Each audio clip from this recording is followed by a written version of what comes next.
For, oh, a voice crack on the first word of the stream. Now that is an omen. A frozen camera on the first word of the stream. Now that is an omen. Dear Lord. One moment. Now that's epic. What on earth did I do to my webcam to deserve this? PC on fire? No, PC's not on fire. I'm happy to say. There we go. That's probably not going to work for very long, unfortunately.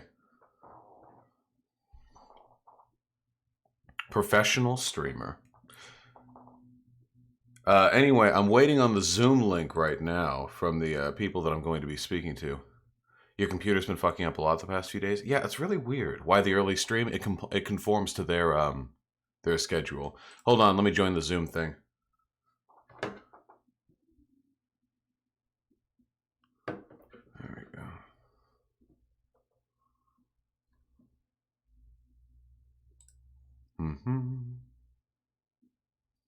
My camera is probably going to freeze again, so I'm going to keep trying to fix that. Very strange.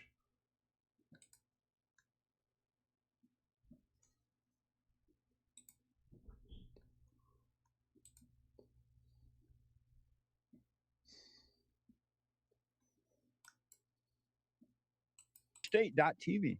Ring the bell.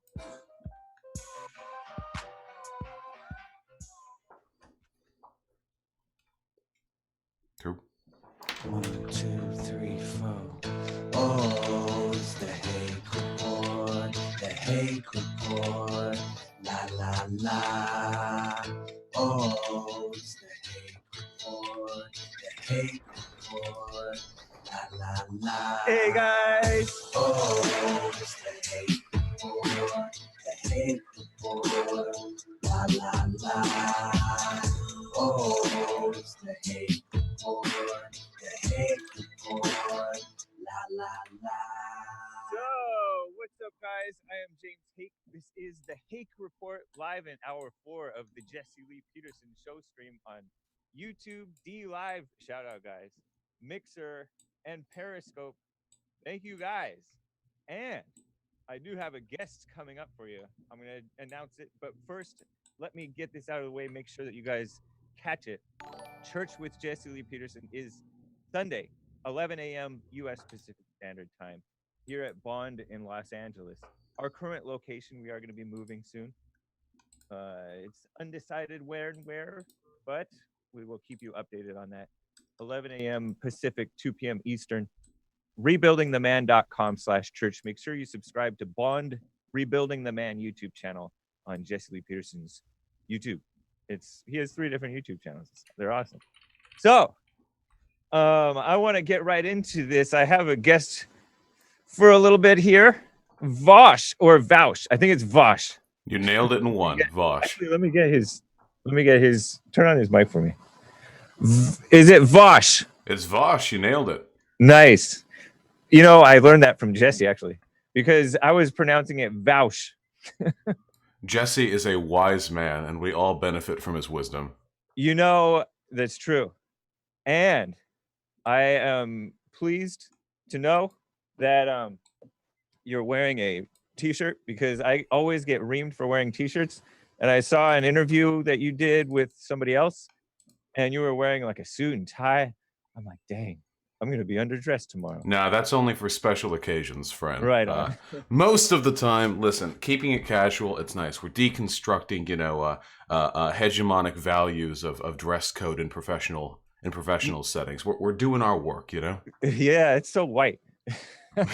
You know, I don't know if it is white, though, because I heard, I get a lot of tips from YouTube comments and things that I see on Twitter and stuff, that it was not actually whites who first promoted this dressing down stuff. For example, Levi, the guy that created Levi's, started this thing about wearing jeans all the time rather than suits. So I've heard that it's other people. I mean, They're quite jeans used to be the dressing up, right? I mean, that denim was really practical for all the manual labor folks used to do. It was handy. Nowadays, they're just uncomfortable unless you're wearing the stretchy fabric I jeans. know. You know, the stretch fit. That's the good stuff. Right. That's the good stuff. So Vaush is at Vaush. Vosh is out Vosh VAUSHV on Twitter. Also once known as Irish Laddie, I heard. Oh yeah, long Cool time name. ago. Previous guest on The Fallen State with Jesse Lee Peterson. Website vosh.gg. Catch him on vosh.gg/live and on the YouTube channel Vosh. Over 50,000 subs. Congratulations on your over 50,000 Hey, subs thank just you. over a year. Yeah, thank you. It's actually been a pretty wild ride. I'm delighted by how quickly things have come along. So, by the way, shout out to the Vosh stream. I think the Vosh Army. I think that they might be here with us. Yes, they are. They are currently here with us. They are enjoying this tremendously, I think. And there's an interesting, I just letting people know if they want to read more about you. There's an interesting little bio on the YouTube fandom page about you. I don't know. I just googled you. Wait, is there? How negative is it? No, it's actually not bad. There's probably a rational wiki about you, I think. That one's mixed. They've got mixed opinions mixed. on me. Yeah. Yeah. So you appeared on The Fallen State with Jesse Lee Peterson this past fall. And first, before we get into this thing, what did you think about Jesse and his fans? Okay, so I'm gonna be perfectly forthcoming with you. All right, Jesse is hilarious. I think we can all agree on that. I think there's a certain cadence the man carries, which is almost otherworldly. Political opinions wise, I think he's reprehensible. I am disgusted by his general political predilections, but having met the man in person, he is so gosh darn charming. You know, I can't help but smile when I think of my having met with him. That's nice. Right on.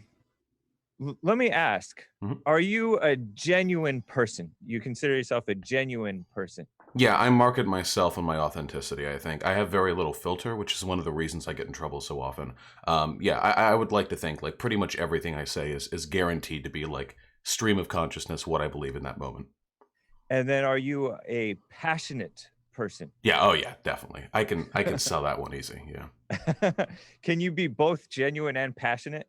Because people that get passionate, they tend to like, the reason I bring this up is because I've seen you be genuine and then I'm not so sure sometimes, and then I've seen you get passionate and then also dispassionate at times, which is a good thing to be able to do both, I guess. Yeah, I think, everyone's passion falters sometimes. Nobody can be passionate 100%. I mean, that's exhausting, you know? I'd like to think I'm genuine pretty much all the time. The only times I've ever disingenuous is when I think I'm being, when I'm trying to sell irony hard enough that I believe the average person would be able to tell I'm joking. But beyond that, I'm always trying to sell what I think is the truth.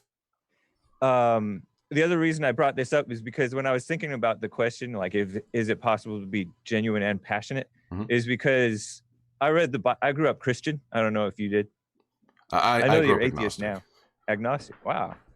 Did you grow up in the Pacific Northwest?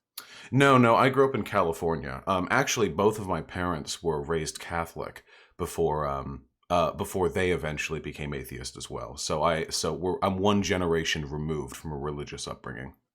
Did they become atheists prior to you? They did, yes. Agnostic? It was it was before I was born. Okay.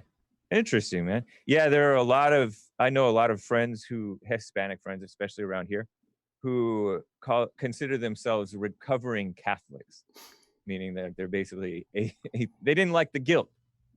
I imagine it's exhausting. My father would tell me stories. He was actually training to be I forget the Catholic term. Is it priest or pastor? He was training to be one of those. Catholic priest, probably. Yeah. Before I was born, back when he was in his 20s, I think, when he was going to university, he was going to go the full thing, like go to university for theology and then get a master's in like Christian studies and then go and be a priest. And he told me, you know, it's an exhausting, the moral weight that's placed on your heart. So I sympathize.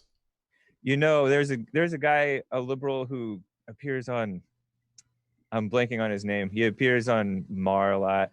He is kind of a snarky guy. I'm blanking on his name. Jesse Lee Peterson has debated him a couple of times. Is he young? Nick Fuentes? No. He's an ex. I don't know if he's still his parents, one was a priest and the other one was a nun. Oof.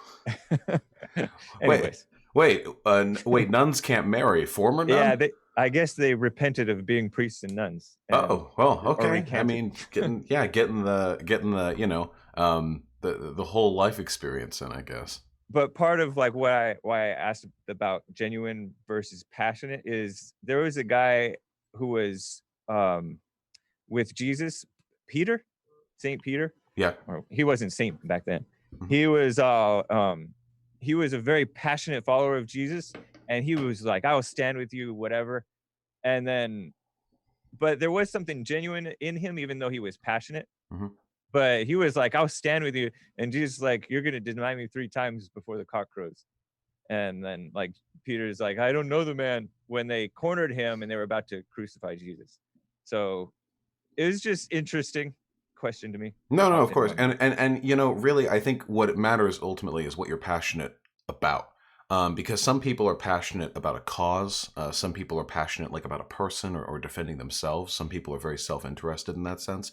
I'm passionate, I think, just very broadly in trying to make the world a better place, or at least giving people ideas that maybe will help them make the world a little bit of a better place. And I think that passion requires a lot of introspection, because there are a lot of people out there who think they're making the world a better place when in reality they're making it a horrible place to live in. You have to be careful. You have to be cautious with those ideas. You brought up Jesse and how whatever you think of his views in person, he's just you called it charming. It's like nice to be around. Mm-hmm. This guy Scott Adams on Twitter, he's the Dilbert creator. Now yes, he's like a Trump supporter. He tweeted that it was his Fallen State interview was his favorite interview in years, because just being around Jesse, the energy, he's like, is it love? Because like when you are in the room with Jesse Lee Peterson, it's like, so I don't know, he just really liked Jesse's energy. It's interesting. Oh no, I mean he definitely has a pretty what would you say, commanding presence, indefatigable confidence in his opinions, which I respect. I think people should be confident in what they have to believe, and I enjoyed my time in the studio very much. I hope I can come back again. I'm probably not the last time I'm going to be there in LA. You suggested, speaking of Jesse Lee Peterson, that pro-Trump Black conservatives are working against their own interests. Mm-hmm. And you're white.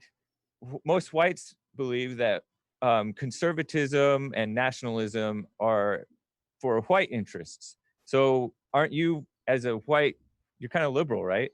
Working against your own interests? I'm leftist. I don't know if I would say most whites believe that nationalism and conservative values are the way forward for white people. I would disagree with them. Even if they were to believe that, I would argue with the principles or sort of the arguments they would have to make that case.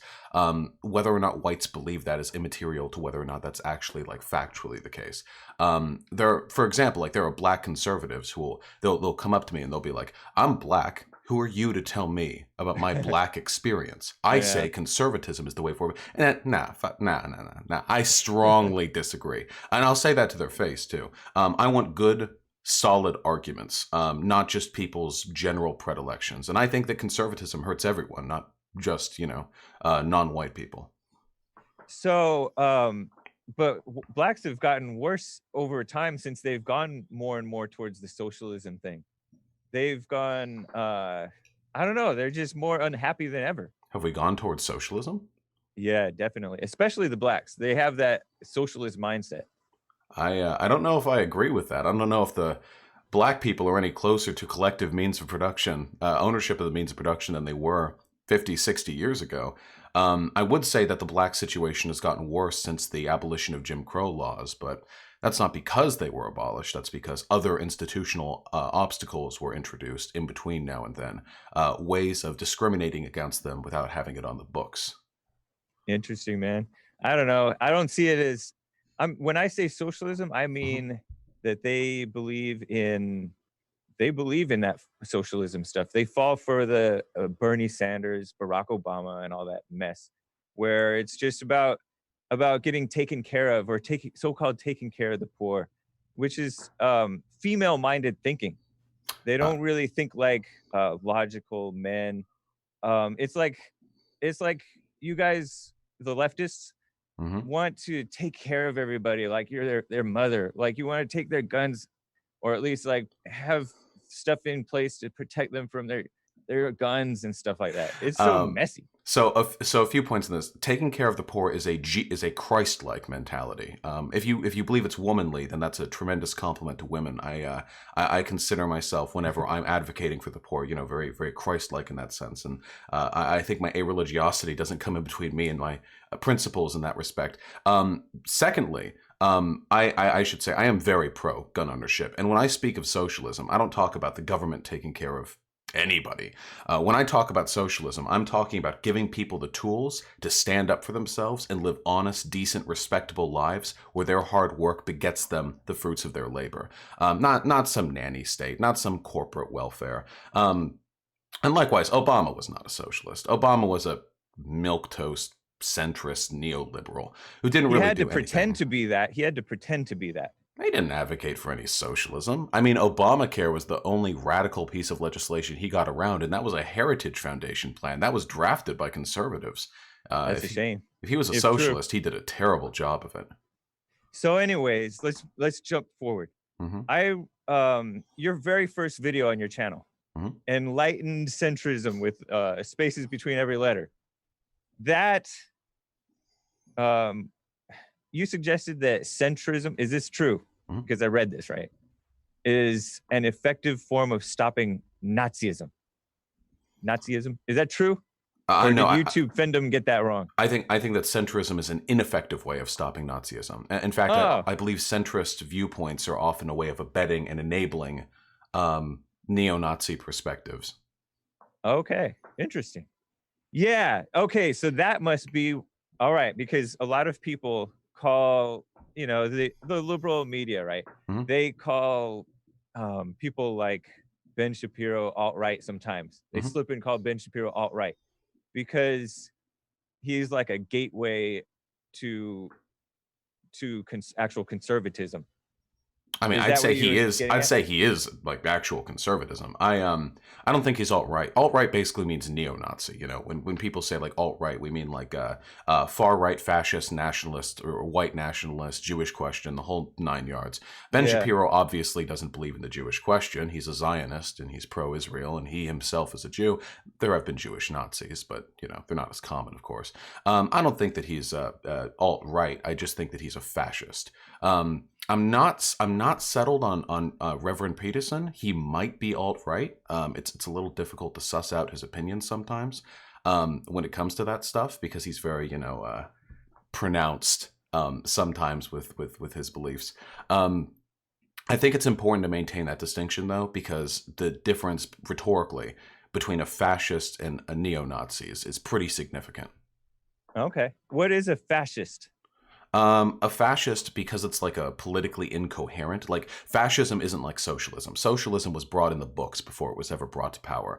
Fascism is sort of like an invocation of people's political frustrations. It's defined by a collection of political tendencies, stuff like far-right nationalism, misogyny and chauvinism, war worship, the belief that you have to unify against a constant threat, adulation of an imagined past, the unification of people under an ethnic homogeneous group, just that sort of stuff. There's like a very in-group out-group feel to it. Sometimes it's a little hard to pin down, but you can tell when people are acting fashy if they talk for long enough.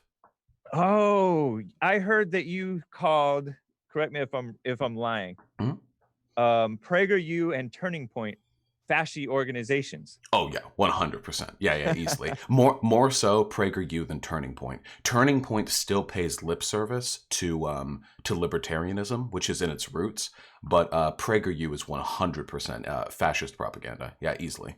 So, aren't you making fascism sound more palatable by calling them that? To fascists, maybe, yeah. If anyone watches like a PragerU video and agrees with it, I would say they probably lean towards fascistic tendencies. I think there are a lot of fascists in America, and there always have been, at least over the past century. I don't think it's like a particularly special designation. If people find those political opinions attractive, then I think that says more about them than it does my categorization. Is it true that, Time Magazine, did they honor Hitler, and then that guy who stayed president for way longer than 2 terms, FDR. Yeah. Wasn't he like pro-fascist? Is that true? Roosevelt? Yes, Franklin Delano Roosevelt. I don't believe. I thought he was a fan of Hitler, and before this bad stuff came before to light, the war.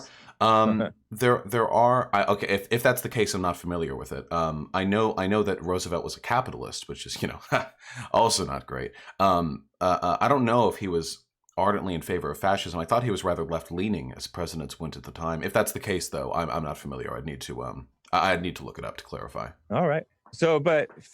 All right. Interesting. How is PragerU fascist?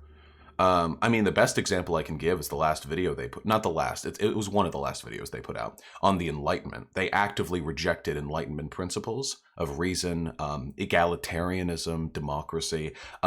It's often said that socialism is a promise to fulfill the Enlightenment, whereas fascism is a rejection of the Enlightenment. And what PragerU was doing was actively advocating for social traditionalism, which is a common cry for fascism: anti-reason, anti-democracy, anti-logic, anti-egalitarianism.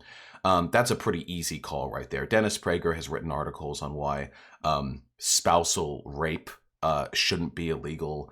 They've done videos on how actually there is no oppression experienced by women and the blacks in America. They're pretty fascist, pretty easily leaning that way. Yeah. All this fear mongering about the war on women and stuff, and liberals and there are liberal Christians who agree with you about Jesus being about so-called taking care of the so-called poor. It is like a female thinking, but it makes women more miserable. Women are more miserable than ever, at least as far as I understand it today, under feminism running the country and people's mindsets than they were back under the so-called fascist times. Well, I don't think that pre-1960s America was, well, maybe it was a little fascist. Or whatever you want to call it, right, misogynist times. Everyone is more miserable today, not just women. The general attitude towards the world has gotten distinctly negative over the past 30 or 40 years. I don't think that's because of fascism. I think that's because of worsening economic circumstances, a destruction of common culture as a value, and probably also, for men and women specifically, if we want to look at gender, probably a breakdown, an atomization of the social dynamic that used to sort of manage how people interact for relationships or for marriage. I think we need to replace the old system because what we have now clearly isn't working. No, we need to go back to the old system. Oh, I didn't like the old system very much either. In fact, I despise it. I'm a marriage abolitionist. I don't like this stuff. But you didn't really experience a proper version of the old system. So no. You don't know. Oh, well, I didn't personally, but personal experience isn't a good way to come to political conclusions. I have theory. Maybe. I can read textbooks, but what if I had a really, crap marriage? What if I had a really amazing marriage? There's too much bias from my personal experience to determine what is or isn't a valid data point to extrapolate to society in general. So let me get to I think you guys you are concerned about Nazis, right? So-called Nazis, neo-Nazis. By the way, how come you guys call them Nazis and neo-Nazis when they don't call themselves that? They're like the poor neo-Nazis, as you guys call them. Mm-hmm. They don't get to be defined by what they call themselves. Everybody else gets to define what they call themselves, except for the so-called neo-Nazis. Isn't that oppressive? Well, it depends on the reasons why you're calling yourself what you call yourself. When a trans woman says they're a woman, it's because they're a woman. They're not playing around with language there. They're just following the generally accepted academic definition of gender. When a Nazi calls themselves an identitarian, a white nationalist, an alt-righter, a paleo-conservative, a Catholic nationalist, or whatever term they come up with themselves, what they're doing is deliberately obfuscating the conversation by redirecting people's perceptions of their political beliefs, when in reality they all hold nearly identical political beliefs. It's deliberate political obfuscation, not a sincere attempt to find a term for self-identification. Some of these Nazi types will switch the terms they call themselves like 3 times a year. It's crazy. Well, the problem is that the so-called Nazis and the so-called neo-Nazis and the alt-right have been so smeared and falsely maligned over the years, especially recently. I don't know about the Would you call yourself alt-right? No, I think I'm more like alt-light. How about you? Are you alt-light? I mean, I'm a socialist and an anarchist, so no, I'm probably not alt-light. But there's a lot of anarchists who turned alt-right. If there are, I haven't met any ones who could make a decent case for anarchism. No, if I'm alt-light, I'm very, very alt-light. I'm the lightest alt there is around. No, I think these people are disgusting. And I think I fairly characterize their views. I don't think I misrepresent them or No, I'm them. talking about in general, the people, because Nazi, let's face it, the term Nazi is like the worst thing that you can call somebody. I mean, somebody joked that the N-word for whites is Nazi, I think on one of your streams. Well, the difference is for the N-word, you're impugning someone for their race, and when you call someone a Nazi, you're impugning someone for being a genocidal maniac. So I think people aren't. But most people today that are called Nazis, they're not genocidal.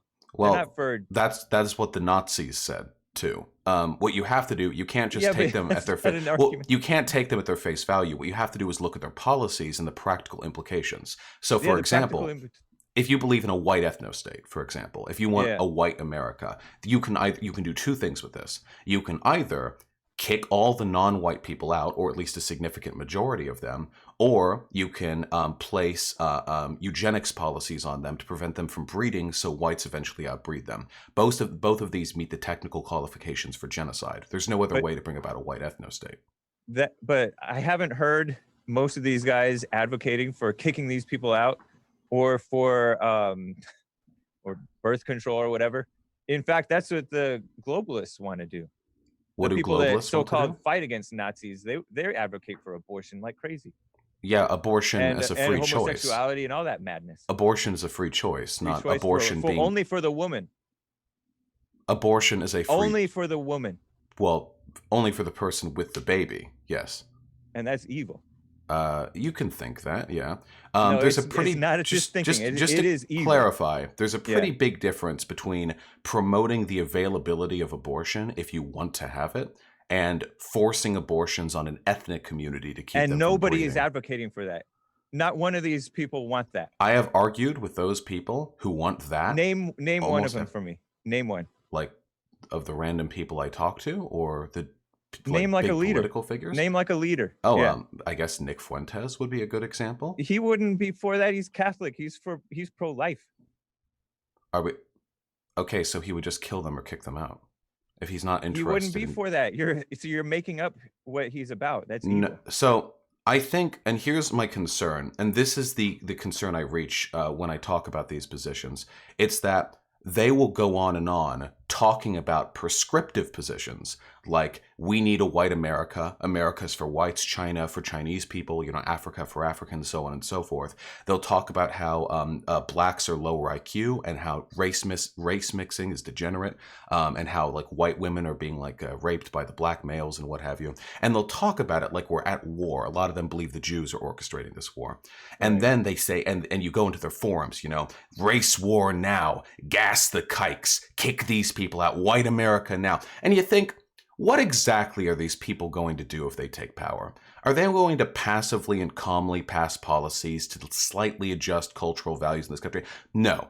People have taken power before using this exact rhetoric before, and they did what the Nazis did. You don't get into power advocating for genocide. You advocate for your culture and for your race until you have enough political capital to seize control of whatever political structure you have in your country, and then you do the genocide. If they want their policies enacted so badly, I don't know why they're so bad at arguing them with me, because every time I get one of these people in front of me, they pretend to argue policies for about 20 minutes, lying and backpedaling every time I expose a hypocrisy, until eventually they just start sputtering the N-word and telling me that they're going to gas the kikes and leaving the call. Every time I talk to these people, every single time.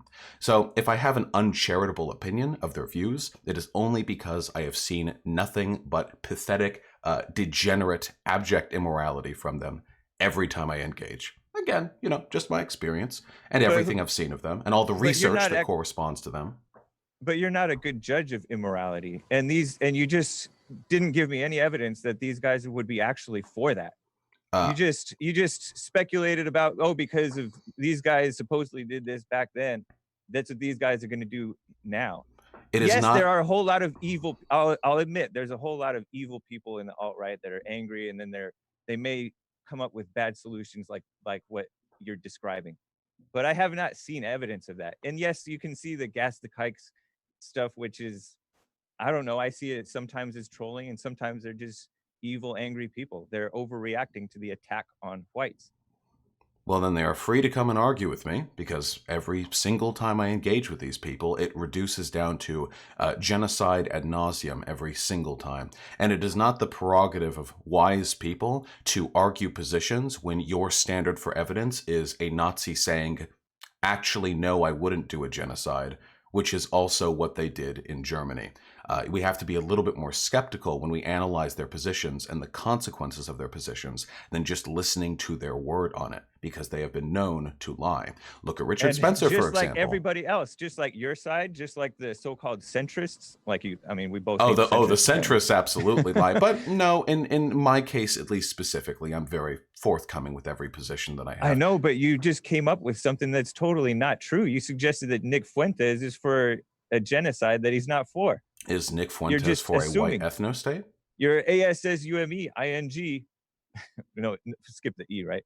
Of Nick Fuentes. And I'm not even like that big of a fan of Nick Fuentes. I just know a little bit about him. But he's Catholic. He wouldn't be for that. I mean, he's a Holocaust denier. I don't think it's entirely right. out of the realm Wouldn't that of be possibility. encouraging to you that he's a Holocaust denier? That means that he's happy that they didn't get killed. He wouldn't be for them getting killed. Wait. Just wait. Just to be perfectly clear. Wait. To you? Just to be perfectly clear. So I can know what tone this discussion is taking. Did you just seriously advocate that a person being a Holocaust denier is evidence that they are a better person than they would be if they were not a Holocaust denier? No. Okay, I just wanted to clarify but that because you just said some really stupid shit. It's not stupid, because a whole lot of people, it's a growing number of people, believe in flat Earth. They believe the moon landing never happened. Some people believe in climate change. Some people don't believe in climate change. Yeah, everything is in question amongst most Zoomers, of these anti-science positions are being taken by conservatives. Yes, but that's irrelevant. With a possible exception of anti-vaxxers, that might be more of a hippie thing. The point is, everything is in question amongst people your age and younger, and maybe my age and everybody else and younger. So this whole thing about the fact that Nick Fuentes may or may not be a Holocaust denier, I haven't seen evidence that he is or isn't, to be honest. I see evidence that he's like, oh, he's leery about the story. But this whole thing, you're acting like it makes him a horrible person. I would say being a Holocaust denier, he's not for it. It means that he's not for it. No. When people are Holocaust deniers, it's not because they're relieved at the idea that Jews weren't experiencing the horrors of the Holocaust. Does it mean that they're for it? It's because they believe the Jews are deliberately orchestrating an international conspiracy to inflate the death toll at the Holocaust so they can use it to guilt whites into giving away their rights. It is a deliberate part of their broader conspiracy theory. With wanting a genocide, though? Because you're saying that Nick Fuentes wants a genocide, and you mentioned him being so-called Holocaust denier. I said Nick Fuentes is a white nationalist, and that white nationalism can only be enacted through genocidal policies. All right. Do you think that whites are being genocided now? No. Why has this diversity thing that's been pushed on white countries been a positive? Well, hold on. I take issue with your framing. What do you mean pushed on white countries? The world has gotten more progressive. Whites and non-whites have both come to the decision that we should probably be a little more progressive generally. Who's pushing it? Has that made positive progress on these countries? Unquestionably, yes. How so? Because it has led to a rapid advancement in the rights and well-being of almost every demographic that wasn't already in a position of hegemonic power in America. Now, I can't speak to China or India, for example. Those countries have very, very different racial and gender climates, and I'm not researched enough on those to make decisive statements. All of the races have become more and more degenerate. They've gotten worse. Whites have gotten worse. I don't believe in degeneracy. When I think You of don't believe in degeneracy. when I think of degeneracy, I think of Yeah. racism or sexism or transphobia. Real immorality, hating the Those poor. don't exist. Those aren't immoral. Right. I would consider you to be a degenerate then, because when I think of degeneracy, I think of people who want to hurt people or make people's lives worse. When you But think of that's not wanting degeneracy, to make lives worse, to deny that racism is when real and a you problem think of and stuff like that. degeneracy, you think of like two men consensually engaging in a relationship with one another. No, I'm not just talking about that. That's but that's that's an part of it, example. right? It's an example. Yeah. Yeah. Okay. So your version of degeneracy is hating people for who they are. No, Mine that's not is hating people. identifying You're the assuming haters. that it's hate. Um, You're assuming that that's hate. You don't know what a hate is. when rights are taken away from the oppressed, it is not typically. They're not oppressed, and that's not a right. It is not particularly relevant whether you do so out of hate or out of some twisted, abject idea of morality. You're the one twisted, man. For believing that we're hateful, for believing that right is right and wrong is wrong. That's not what you believe. What is right exactly? Hateful for what? What policies do you want to enact? I don't even Exactly. know what you're talking about. Because the abstraction of your values is the only way you can keep from coming off like a monster. Tell me what's hateful. What policies would you enact? You're the president of the United States of America. What would you do about gays? The gays are getting worse because you're kissing up to them. What would you do? I'm the gays. I'm kissing up to myself. Thank you. What would you do if you were the president? When did you become so-called gay? It's been a little while. I mean, I don't know if you want to go through my text logs or my Tinder matches, but I promise you that I have the creds. I have the ID card. If you but were you're living with a woman, right? Yeah, sure. Oh, I got to do this a roommate, of course. Yes, I'm pan. But well, hold on. I will say this. I didn't know you knew the distinction. Yes, I'm pan. Yes, I have sex with men and women, and everyone else. If you were the president of the United States of America with full control over the legislative and judicial bodies, what would you do about gay people? I would get rid of gay marriage for sure. Okay, that wouldn't count. That is what I would consider to be hateful, discriminatory behavior. No, right. The hate is increasing with the embracing of an illusion of what's right. Do you That's remember not real love? Remember when I said you don't even know what love is? Remember when I said that I want to make the world a better place, and that's sort of the broad prescriptive judgment that female thinking. Making the world a better place yeah. is female thinking. Right. So every technological advancement, every statesman, mostly by men. Were they thinking in a female way? They weren't thinking about, I want to make the world a better place. I promise you that if you go back through the ledgers and logs of great statesmen and inventors, you will find many of them were motivated by the betterment of the world. All right.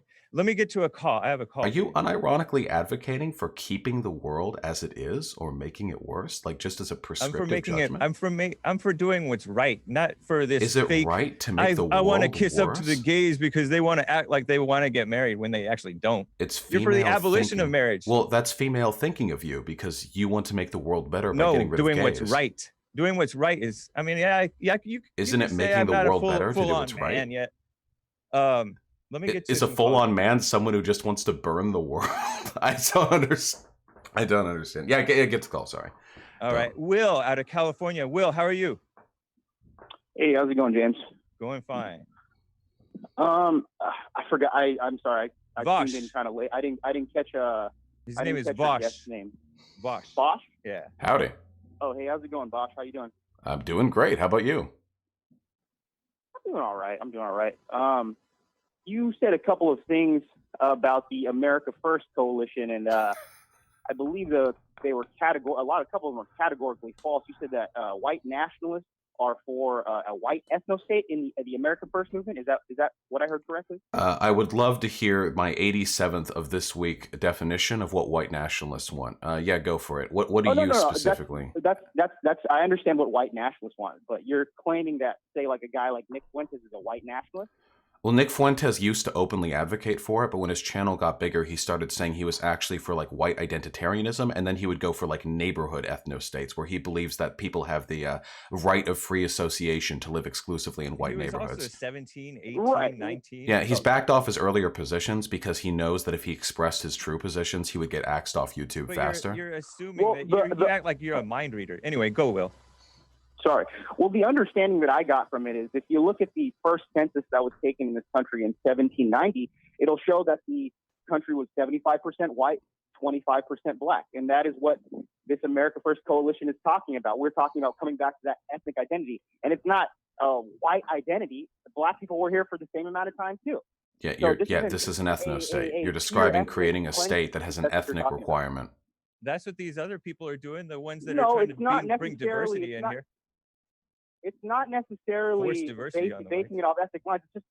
You're looking at it from the you're looking at it from the opposite point of view. No, I'm looking at it from the definition of ethno-state. If you want to argue an ethno-state is fine. Huh? You can also appreciate your race.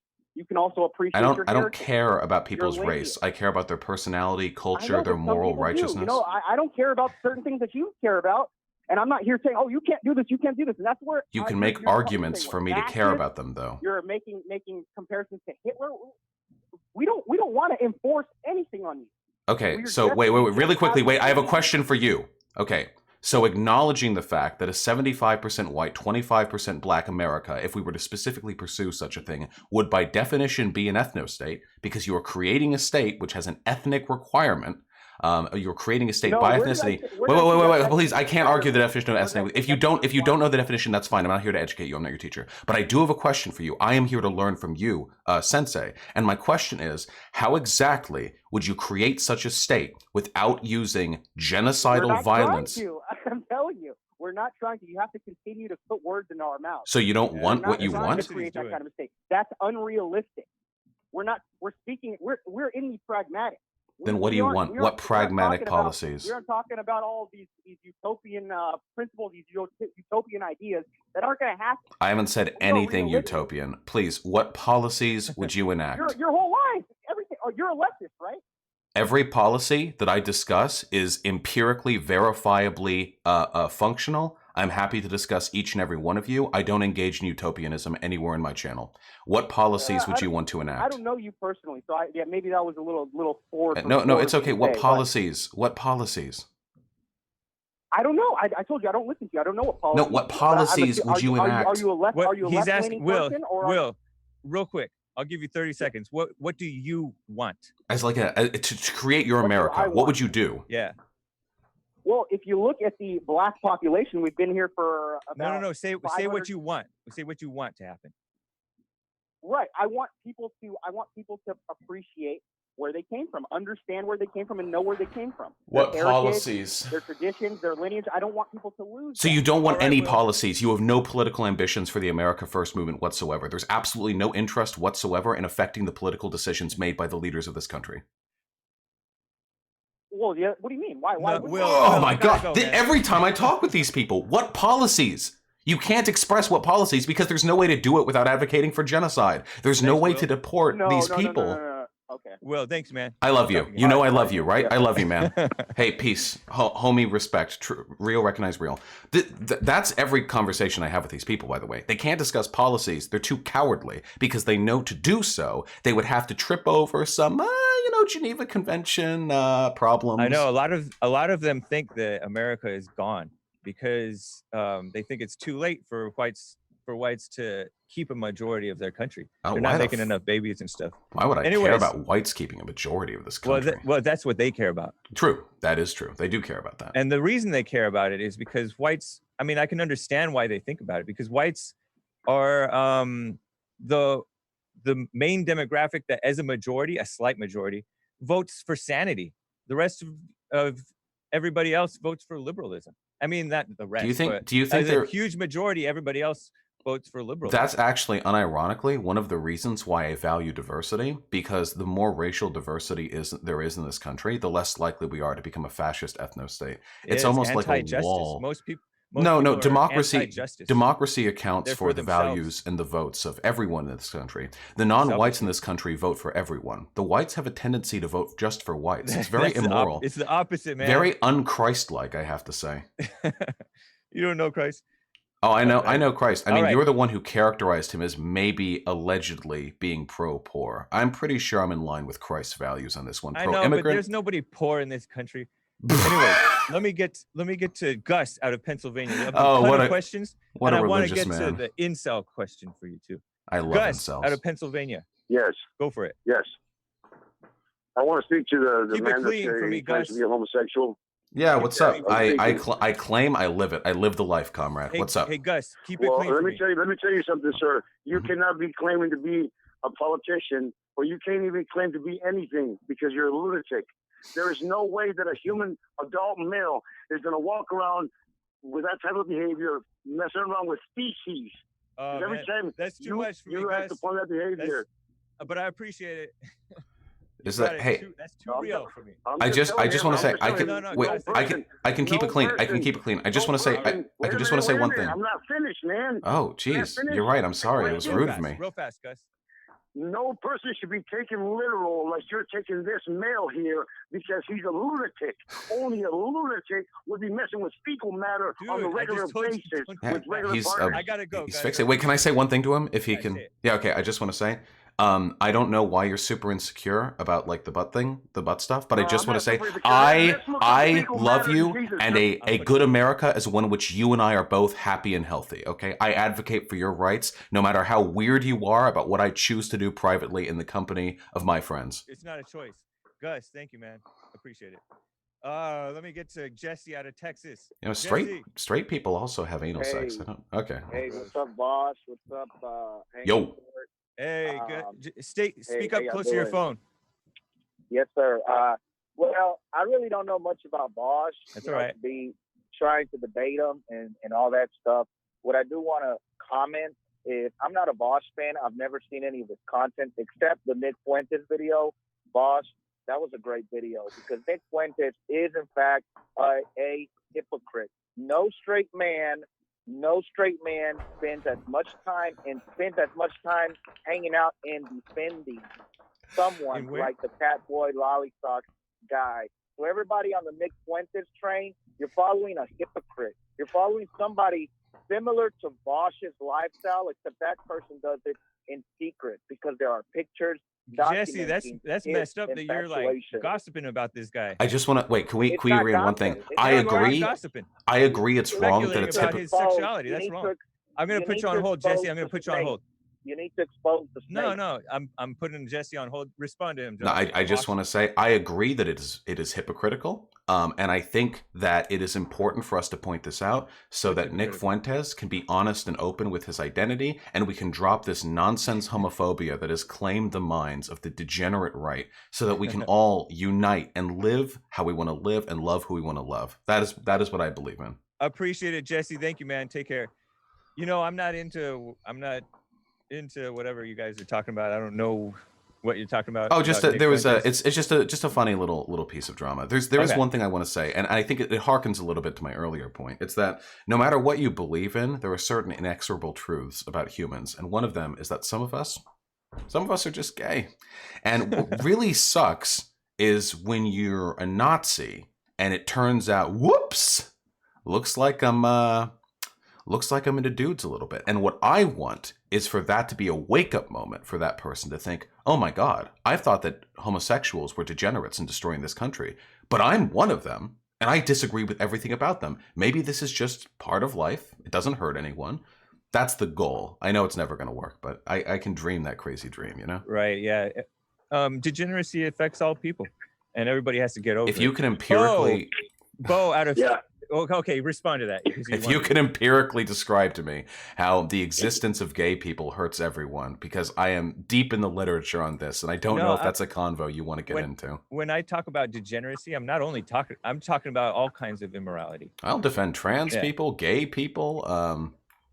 That's nice. The LGBT stuff. That's one version of immorality. Anyways, Bo out of Santa Barbara, California. Bo, go for it. Hey, what's happening, guys? Hey, I just want to come on the show. I know Hake, and I don't know your name, sir, but I'm Vosh. listening to you. Yeah, it's Vosh. Nice to meet you. What's your name? Vosh. Nice to meet you. What's up, man? Hey, I just want you to know that I'm not attacking you. I'm not mad at you. I'm a Christian. I'm white. I think that whites are totally under attack. Heterosexuals are under attack. Christianity is under attack. A true traditional Judeo-Christian ethic that this country was raised on is under attack. And that's where people are coming from, because we come from descendants from Europe that believe in God's word. And like when I was in my past and I was sleeping with women, that's not God's plan. That's just as immoral as somebody sleeping with a lot of men that's a man. Or you know what I'm saying? So it comes from God's word that we believe what we believe. And I don't want your agenda forced on me. I don't necessarily want to force my agenda on you.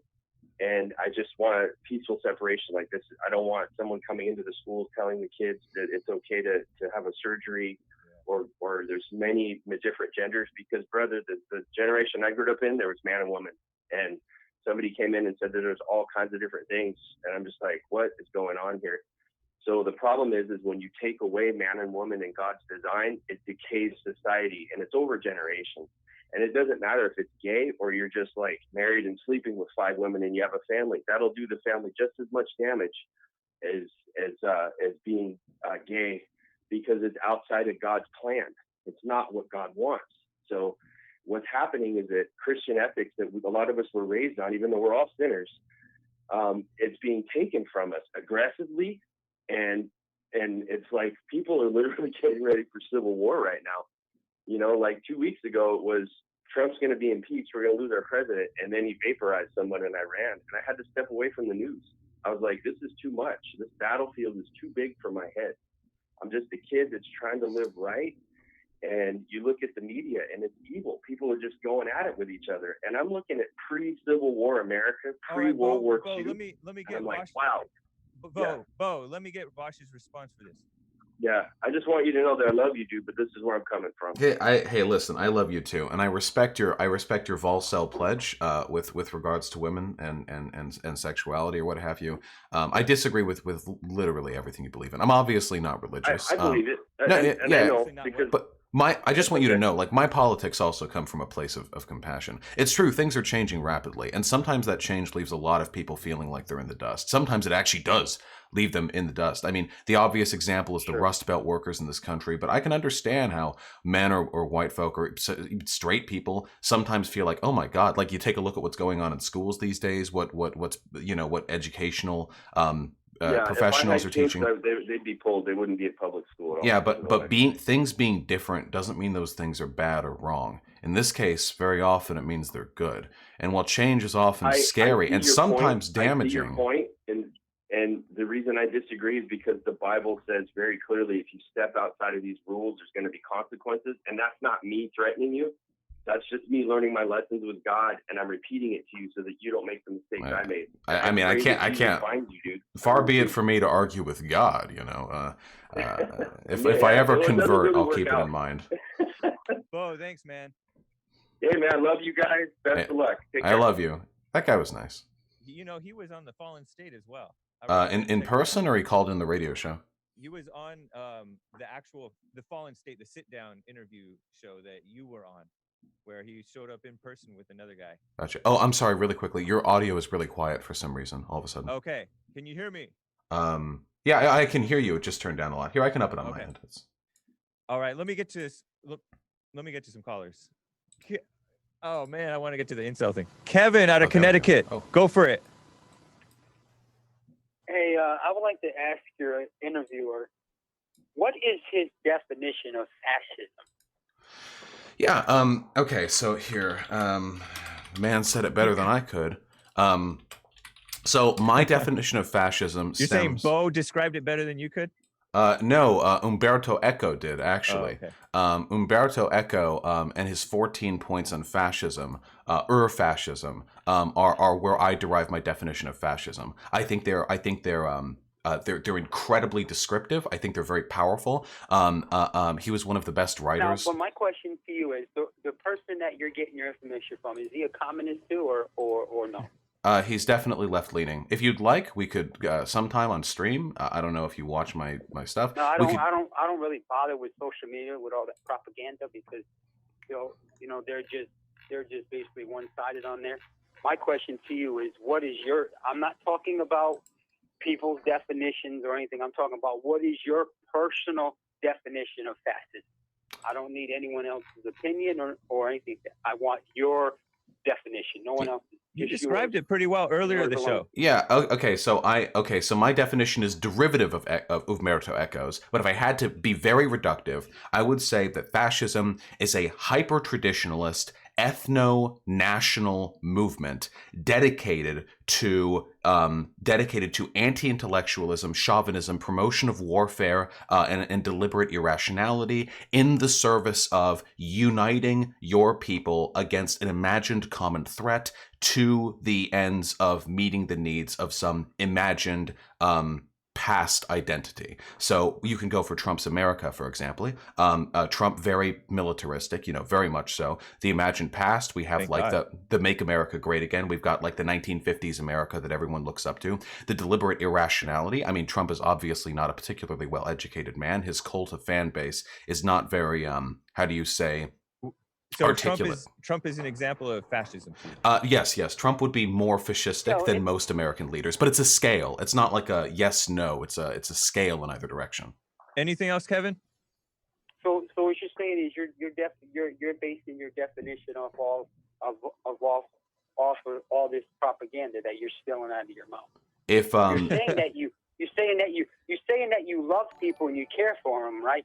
But every time you open your mouth, you're spilling America hatred to your own fellow Americans. Oh, it should clarify. I love the people in America. I hate America. I'm an anarchist. I don't like states. So and all that with no leeway at all. He doesn't want countries to exist. How is that love, my friend?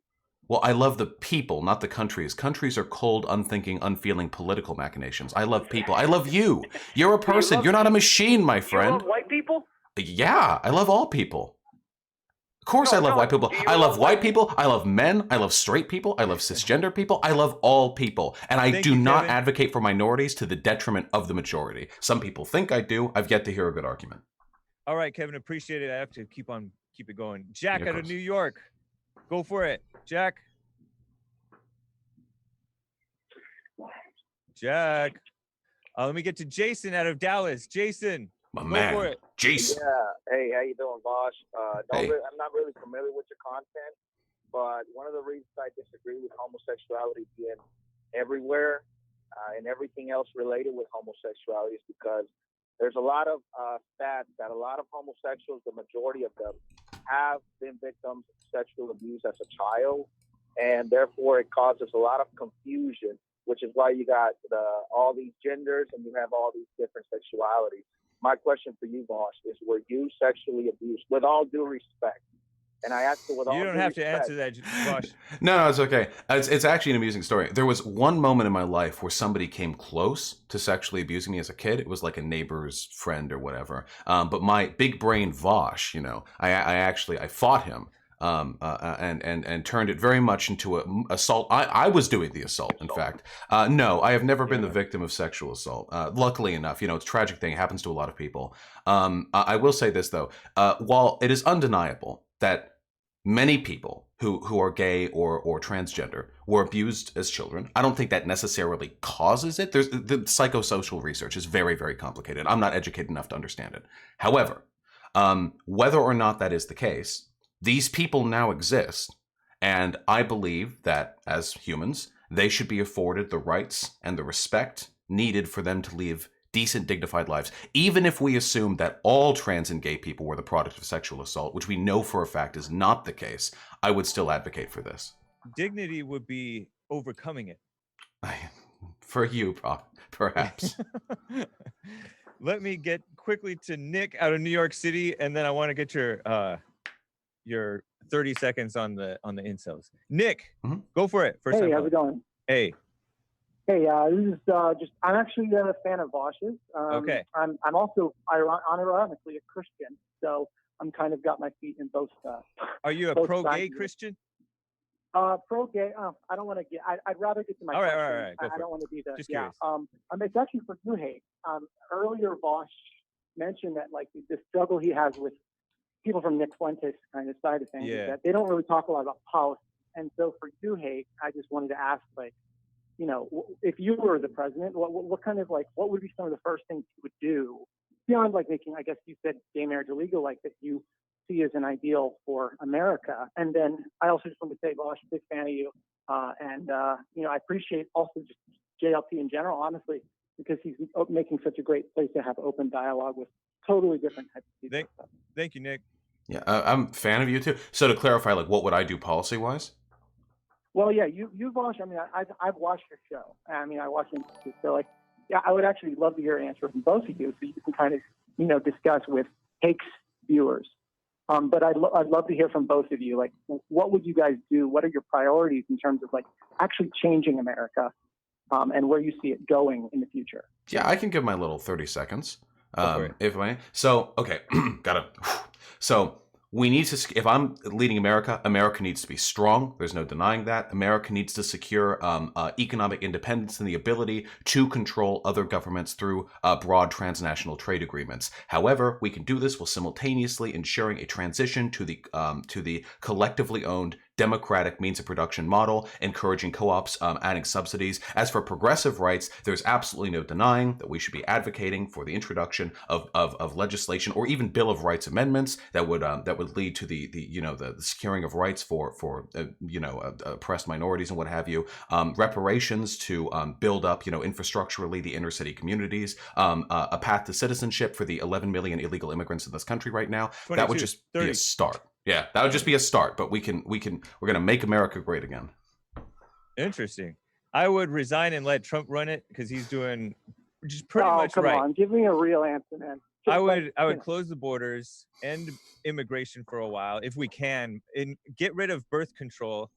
No more subsidizing this birth control stuff, and crack down on pornography and stuff like that, because I think those are positive things. Those are things that would encourage the native population to start making babies again, because the native, as they stay here, they stop making the babies. And then get rid of the education department and stop subsidizing this stupid brainwashing that that universities are doing, and stop giving this special treatment to the press. We can give special treatment to the American people. It's like the American people are better at being the press, the real free press, than the so-called liberal media.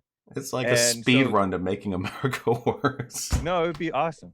And then we would repeal this, these dumb Supreme Court things like abortion and same-sex marriage and stuff. And you guys can still live and do your little thing, but it's best to be getting over it rather than kissing up and teaching history about, oh, this person was gay, by the way. I dream of a world where we're all gay. Nasty. Anyways. Well, I appreciate thank you, Nick. Putting some stakes in the ground. Yeah, I appreciate you, man. All right. Thanks. We're kind of over. I want to talk to you more, but let's talk again. Vosh? Yeah, of course. What's your solution to the incel problem? Incel problem. Okay, so right now there are a ton of lonely men. I think this is largely caused by social atomization as workplaces get more and more alienated, as we have a harder and harder time paying our bills, as our social spaces get more and more taken over by corporate-like spaces. It's harder to find places to make friends. People are trying online. Sometimes it works. Most of the time it doesn't work. We need to find ways to revitalize in-person interesting social spaces to get people on the path to making friends and finding relationships again. This needs to be a national priority. This is a huge problem. Yeah, I appreciate you, Vosh. Thanks for coming on. And Vosh.gg, and subscribe to him on Vosh. Follow him on Twitter @VoshV. And let's see, was there anything else? Church with Jesse Lee Peterson. Tune in to Church with Jesse Lee Peterson, Vosh. I think you'd enjoy it. And are you voting for Trump? I am not voting for that. I'm a Bernie bro all the way. We're getting him. Okay. He wrote. Are you happy that Bernie made that?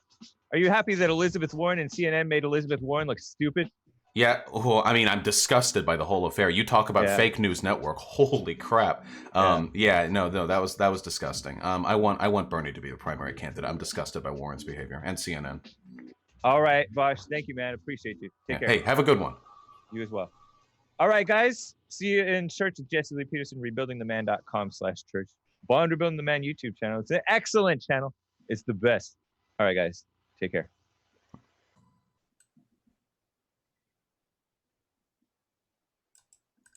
Dude. Okay. Had to make sure it was sometimes after they cut to the next program, they want to like get a word in. I wanted to make sure. I was like waiting for like I was waiting to like get like a sign. Whew. Okay, I think I handled that about as well as I could. Okay. Yeah. Whew. Okay. I think I handled that about as well as I could. Yeah, okay. All right. That was cool. The only time I shouted was about the white nationalist thing when the guy couldn't answer like talking points, and I think that was justified because I asked him like 80 times in a row. All right. Damn, dude, why are these people hating me just for fucking other guys? Come on. What the fuck? Let me live. Jesus.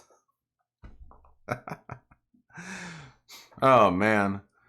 I wish we could have talked about incels more.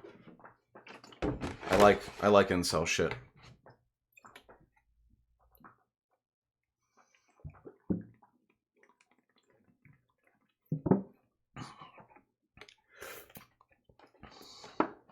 That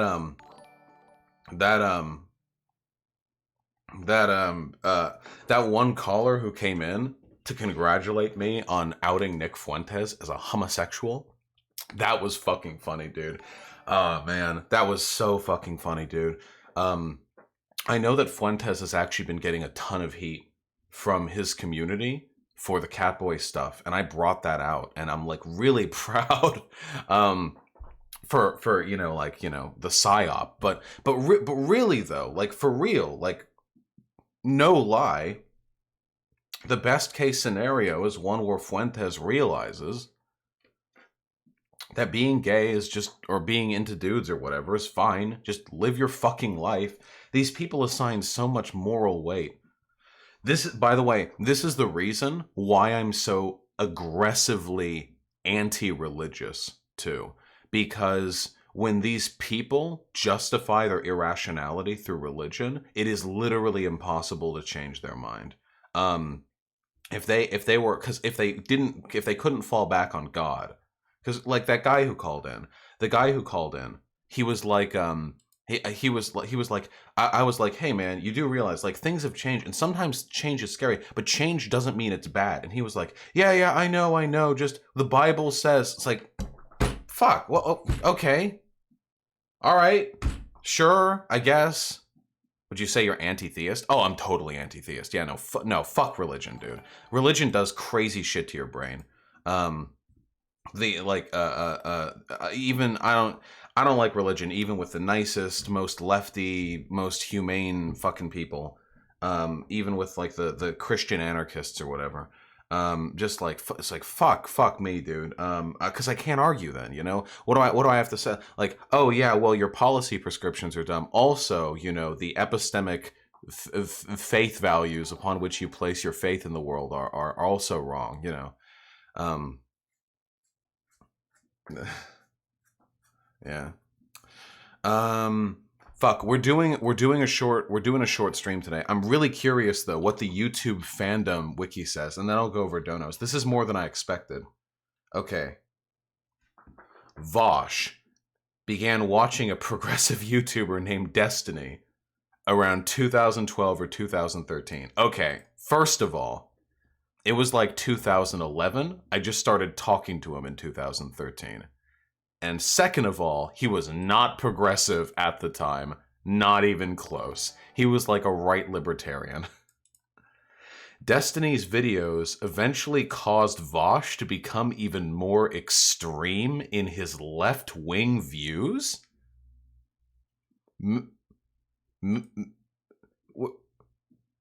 Going from a liberally oriented centrist to a progressive, holding views similar to that of the Young Turks or Bernie Sanders? Can we... What? Destiny bread pilled me? What? What?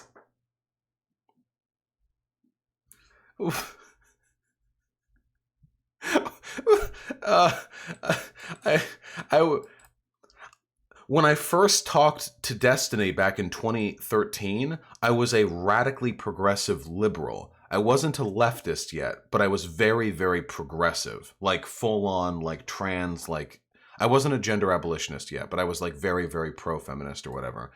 And by the time, and then university radicalized me because I had some really good professors. And by 2014, 2015, I was also a full-on leftist. Maybe even by late 2013. After watching videos from other progressives and socialist YouTubers, especially ContraPoints, Vosh became an anarchist. I only started watching ContraPoints around the time I started my channel. I don't watch political media that much. I've been an anarchist for a little while longer than that. Then around 2015 or 2016. Wait, what? Then, as in afterwards, around 2015 or 2016, I wasn't watching Contra back in... Did Contra even exist back in 2015? What?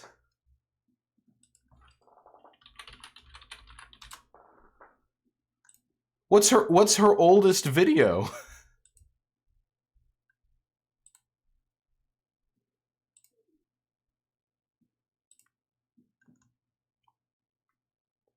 Her oldest video was from 2017. And most people didn't start watching Contra until Contra started doing, like, the super gay stuff.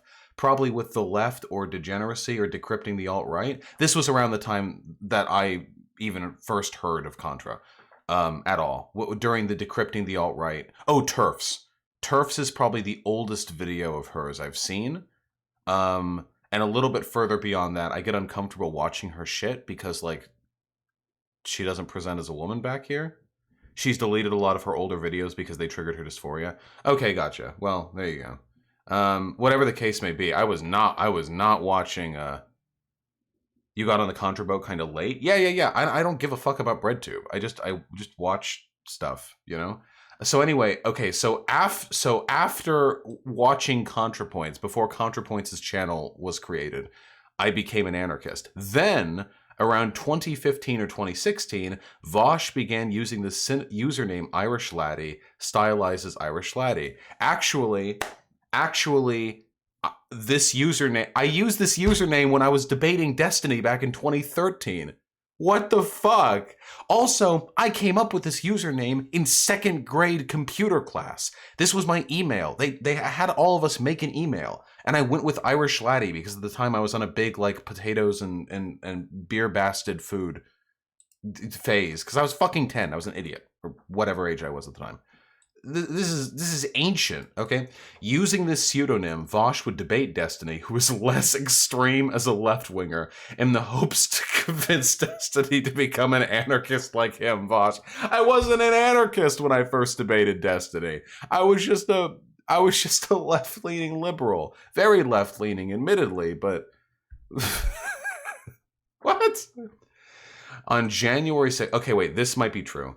On January 6, 2019, Vosh stopped using the pseudonym Irish Laddie and registered the Vosh account. A week later, on the 13th, he uploaded his first video, called Enlightened Centrism, in which Vosh explained why he believed centrism to be an ineffective form of stopping Nazism. Yeah, okay, that dude misread my fucking YouTube fandom page. The dude that I just talked to, he thought it said effective, not ineffective. I was confused. I was thinking, who out there would say that this video meant I believed centrism was an effective way of stopping Nazism? Views. Vosh holds far-left views. While he is not a communist, in fact, having heavily fought against people espousing political positions similar to that of Mao Zedong and Joseph Stalin in the past. Oh, God help me, please. Oh, the equivocacy between communism and fucking Joseph Stalin. Vosh is an anarchist, meaning he believes in the total abolition of all hierarchy in society. unjust hierarchy? The conditional abolition of all unjust hierarchy? I mean, that a little closer. Vosh has fought against homophobia, transphobia, racism, sexism, and anti-Semitism. Okay, that's true. Vosh also believes in the abolition of private property. That is true. Meaning he believes no one person should be able to own a business. A little bit of a simplification, but okay. And that a business should be owned by everyone there, both the CEO and employee.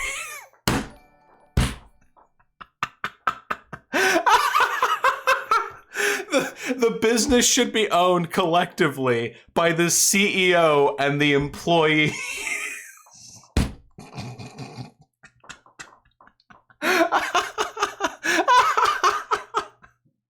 So, sir, CEO of socialism.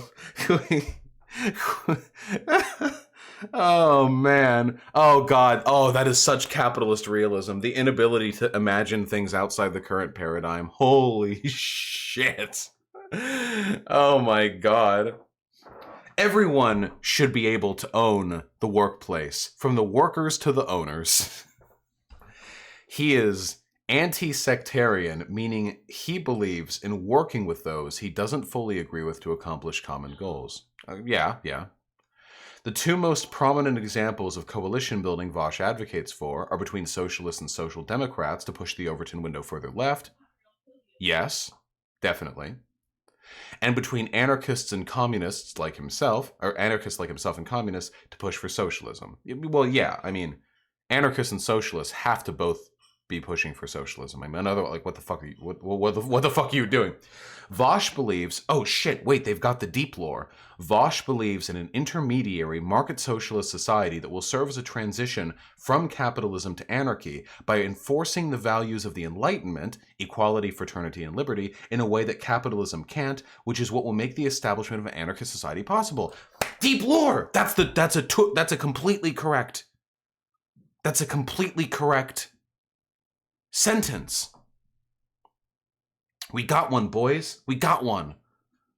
I want a very democratic, worker-run market socialist state as a transitionary period between capitalism and anarchism, because I believe that we need to introduce workers to the social control of the means of production and economic control of the means of production before they can meaningfully take hold of an anarchist society. Okay. Vosh advocates for a violent revolution. Hey, whoa. Shh.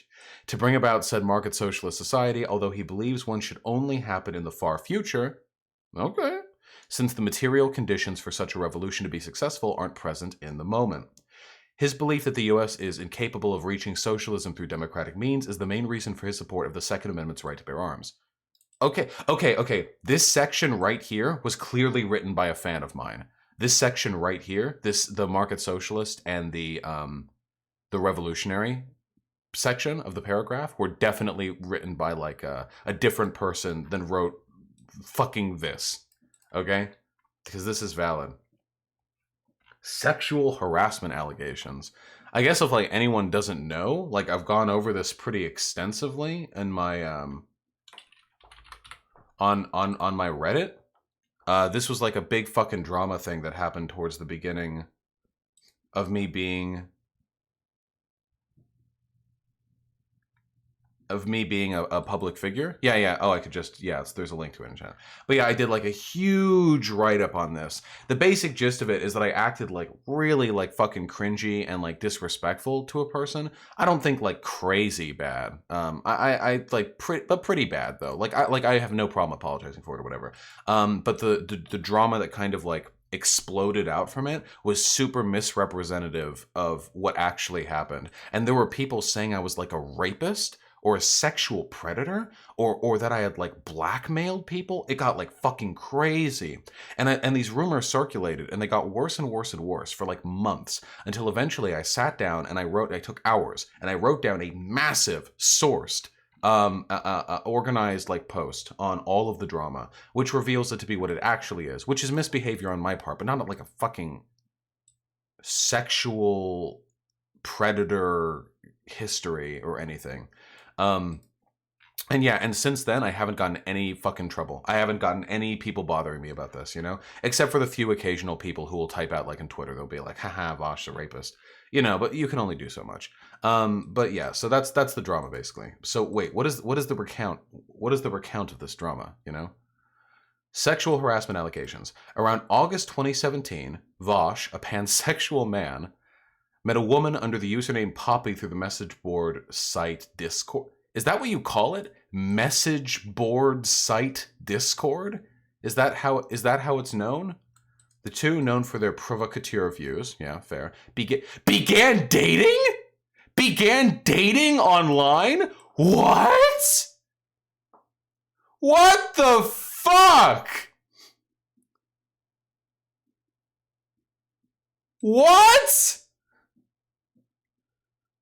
I'm sorry. I was proudly engaged to Hyena at the time. Yeah, apparently I cheated on you, Hyena. Vermin. Oh my god. Holy shit, dude. We were just friends. I never even saw a picture of her. Either late in 2017 or early 2018, Vosh doesn't remember. That's true. The two broke up over their differing view of feminism. I mean, we friendship broke up. We divorced. In late 2017 or early 2018, Vosh doesn't remember, the two divorced over their differing views on feminism.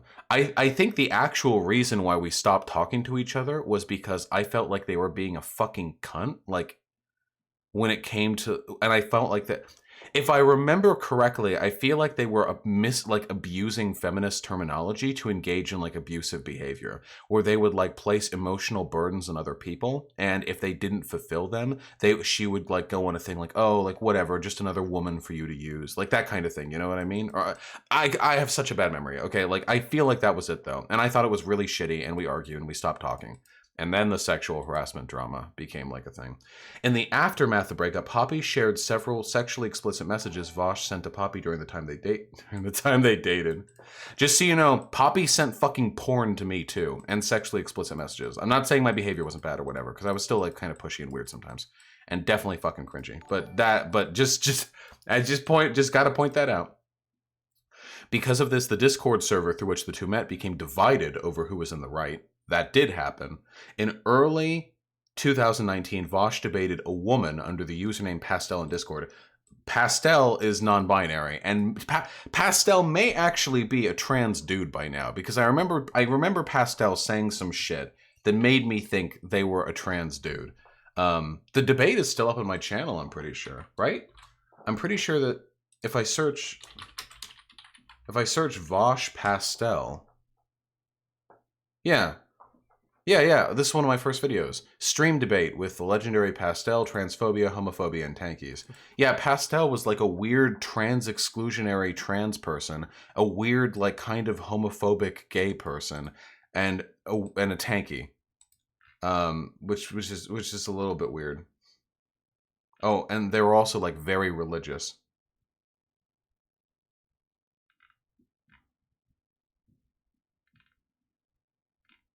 Yeah, it was really fucking weird. Well, okay, whatever the case may be. Okay, during the debate, it became clear to Vosh that Pastel was sexually attracted to him, and so the two began to date each other online. Who wrote this?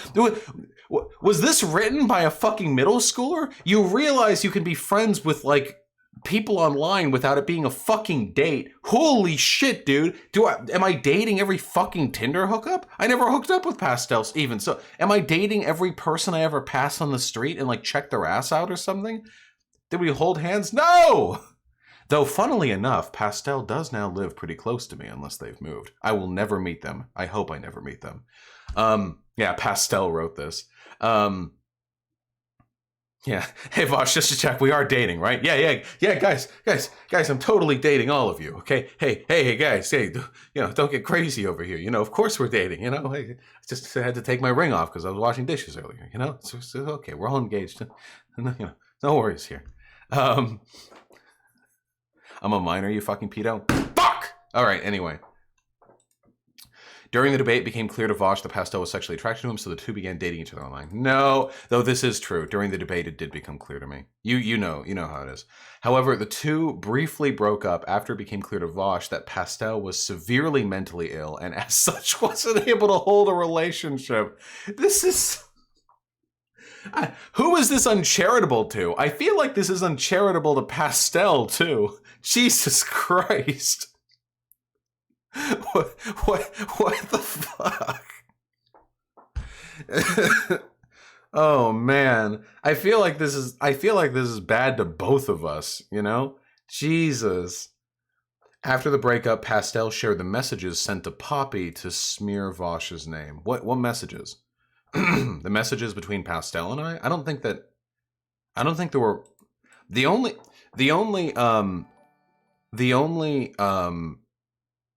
message that ever got leaked from the Pastel logs were the horsecock joke. Not a joke. It's not a joke. The horsecock meme? It's not a meme. It's a little bit of a meme, but it's not a joke. You guys know. You guys know what that is. Yeah. You guys know that copy pasta. It is a meme? Oh, I mean, it's definitely a meme. Yeah, you can Google it. It's pretty easy to find, I imagine. Oh wait, I'm looking for it.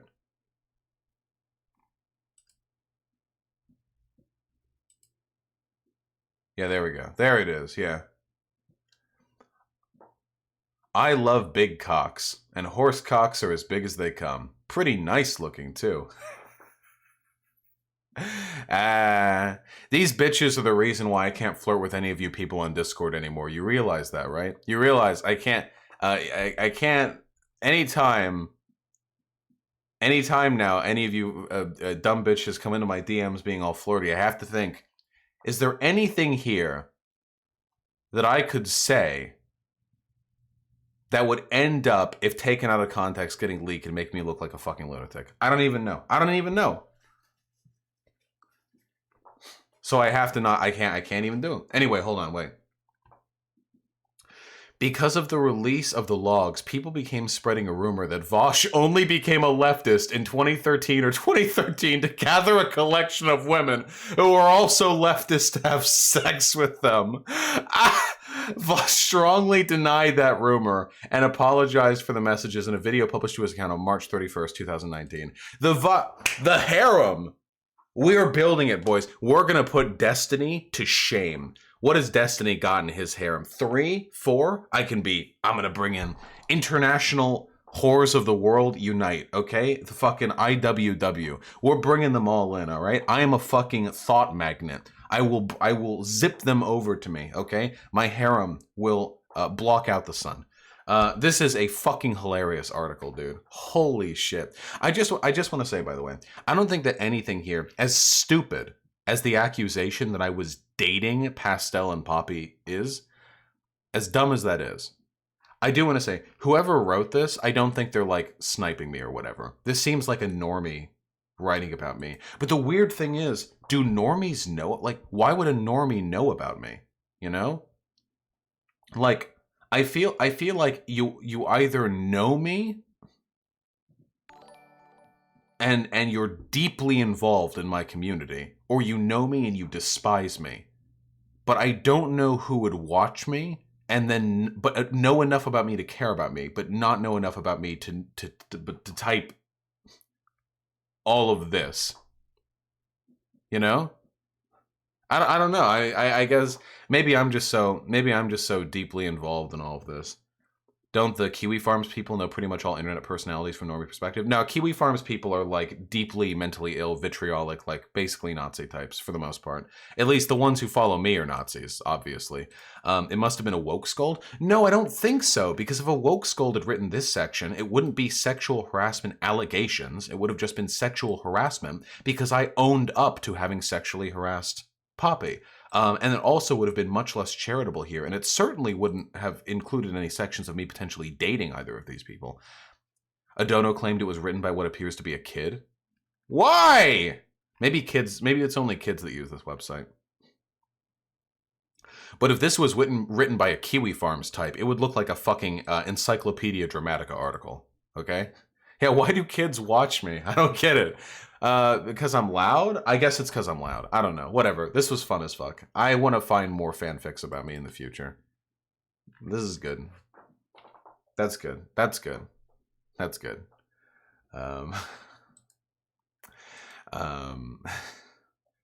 Vosh is cool with the kids. I am cool with the kids.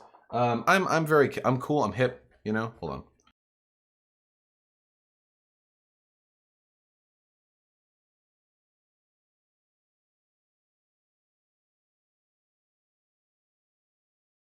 Sniff. Sniffy.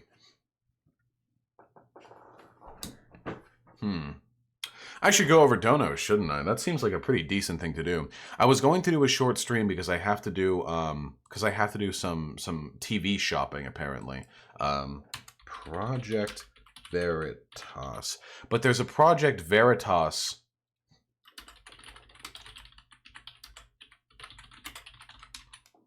There's a Project Veritas thing that I wanted to talk about. The Project Veritas link, which I haven't fully seen. But apparently some Bernie Sanders staffer said some shit, you know? I want to go over it. What the fuck is a Project Veritas? We're going to get to it, okay? Caitlin Bennett Pride Cop. There's no point. The Twitter chain already grilled her hard enough. Those neck hairs are getting wild. Yeah, I gotta shave, dude. I'm very lucky genetically that most of my hair grows on my actual face, so I don't look like a neck beard even if I don't shave my neck, you know? As long as the neck hairs may be, like, the hair is clearly on the face, you know? It wasn't even a Bernie Sanders staffer, it was a low-level volunteer. Well, that's all the better, you know? Hold on. Let's do donos. Donos are important, folks. I love doing donos. They're very important. This is probably the only time I'm going to read donos because this is a short stream, so I got to read the donos, you know? XNY LHSA or Zinliza with the tier 4 sub. Thank you.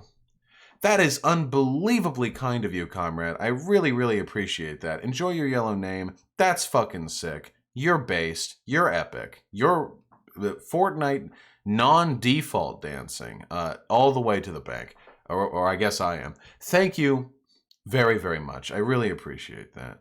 Oh, Ashlyn Backwards. Hello, Ashlyn Backwards. That's what I'll be calling you from now on. You've cemented it in my fucking brain now, you know? Now that I've gotten it in my head. 21st Century Socialist with a tier 4 sub. Thank you so fucking much, comrade. I've been seeing you flossing in chat with your yellow name. I love it. I love seeing it. I love the yellow. I love it. Thank you very, very goddamn much. Welcome to the Vosh Syndicate. It's true. I need to bring back the Vosh Pit and the Vosh Syndicate. I need to rebrand. I need to get the Zoomers in. Quartz too. I'll check it out after I'm done shopping. I gotta zip Zoom here. I gotta be responsible. I shouldn't have even looked at the wiki article, to be perfectly frank with you, you know. But hey, you know, hey, there's one other thing that I want to say actually, super duper quick. I want to point out this to you guys. So over the past few months, my content has changed a lot. It used to be that I would do these streams and I would do these political streams and I would just basically talk about whatever I wanted to. And I would mostly do political streams. But now I split my time between political streams and video game streams, which are also heavily political, of course. And in these political streams, I mostly plan out YouTube segments where I live stream and I read donos, of course, and I talk with chat. And I love talking with chat. And sometimes I bring people on to debate. But for the most part, I plan YouTube segments. And in the... People keep texting me, good lord. Oh, okay, gotcha, you know. But in the video game streams, which I've been doing more and more of because they're very fun for me and they've been getting larger and larger. I just checked how you know. They've been getting larger and larger. I now in those video game streams have the ability to do the stuff I used to do in the non-video game streams here, you know? So if you're interested in chat communication, if you're interested in open discussions, if you're interested in actually engaging with dono questions rather than like quickly answering them, if you're interested in all of that stuff, that is the video game streams. I'm probably going to do one tomorrow. They're incredibly fun. I've found them so incredibly fulfilling. I just want to point out, if games aren't your thing, you're stupid, of course. But in addition to that, do keep in mind that the streams are very, very heavily political. I talk the whole fucking time. I talk nonstop about politics. We're always talking. Sometimes we talk about media. The other day, I went on a huge rant about how The Simpsons should end and how Bond could be like subversively, played with. That's true 21st century socialist. I do them at the wrong time for Europeans. I just like hitting the right audience, I could experiment a little bit with morning game streams. I'll have to think about it.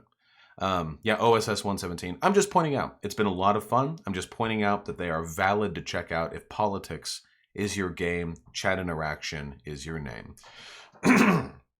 That said, I might have to take a break day soon because I talk so much. I don't know of any other streamer who talks as much as me. Like in terms of non-stop talking, Destiny does longer streams, but he'll just chill there playing Oxygen Not Included while like Twitch Thoughts will take up like call time in his Discord server, But I never shut up.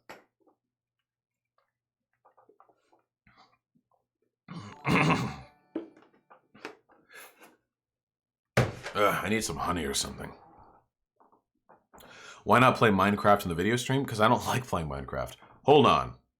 John Trevis with the very generous $10. I love listening to these idiot fascists. They sound exactly like they expect you would. Yep.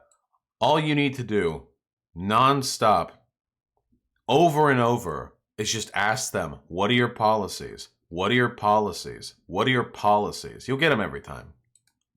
They're cowards. Fruity Jack with Tier 1 subs. Started watching your videos and got hooked on your streams. Keep up the great work. Thank you for being such a non-woke scoldy trans ally. Also, show your reptiles on stream sometime. I love scaly babies, trans rights. Promise I will, comrade. Promise I will. It has been a while since they've been up here, and it is my pleasure. Thank you. Comrade Courtney with the gifted Tier 1 sub. Hello, Vosh. Currently at school right now, so here is my money, comrade. How do you do that from school? Well, pay attention to your studies, comrade, okay? Make sure you get good grades, because I sure as fuck didn't. Sake Tanuki with the $5. Looks like Arbuck Warren's move is backfiring in polling and donations towards Bernie. Yup, and that recent poll put Bernie slightly ahead of Biden. Oh, baby! Oh, I'm fucking excited. The future's looking bright for the Bernie boys. What did Warren do? Wait for the video release today. Skirt with the $5. I got some money from painting a friend's house, so here's $5. I really appreciated your content, and the people in your chat here are wonderful. Aw. Thanks for all you do, and so glad you're doing it. Hey, I'm glad I'm doing it too, comrade. And hey, you better have been well compensated. Painting houses is very hard work. That's several $100s, I hope. Maybe you meant like painting a little section of the house, but still. I hope you were well compensated. Thank you so much for sharing that with me, comrade. I really, really appreciate it. Professor Studs with the $5. Do you have any advice for learning about / debating economic issues? That's a giant weak point for me, and I want to get good. Also, did you hear Rand got fired from the kill stream? No! Now if I go back, we can't have a rematch. My giant brain against his alcohol-ridden, child-abusing brain. Damn. That dude was a fucking loony. Flamenco's also a loony, but Flamenco can hold it together a little bit better for the broadcast. Yeah, Rand was the guy who called me a Jew and a spiritual faggot. He called me a Jew and a spiritual faggot. He was also drunk while his little 2-year-old daughter was walking around. You could hear her going, "Daddy, Daddy," in the background, and then there'd be some rustling, and it'll be just dead quiet. Monkus. Professor Studs, economic issues are really tougher than progressive issues. I want to do some more research on that. You can expect additions to the research doc within the next week or so. Aren't you a real faggot? What does the spiritual mean? I have no idea. Yeah, I'm a regular faggot. Like, why? I'm a normal one. Like, what is it? Why spirit? Yeah, like, why does the spirit have to be part of it, you know? Sake Tanuki with the $5 just got to hear the beta song for this host. Yeah, dude, he said he was beta. He said he hasn't become a full man yet. Dude, that's some cult shit. I get worried. Blue Silences with the $5. Nice optics, Vosh. Continue the good work. Thank you. I think that interview went really fucking well, too. Definitely. Sake Tanuki with the $5. Nick Fuentes is literally into dudes. That is true. He's got to cut it out with this degeneracy. He's got to split it, you know? He's got to return to the single dude. I found it really weird he tried using gay as an insult. You're pro LGBTQ and pan. Yeah, he's speaking to his audience there, not mine, you know?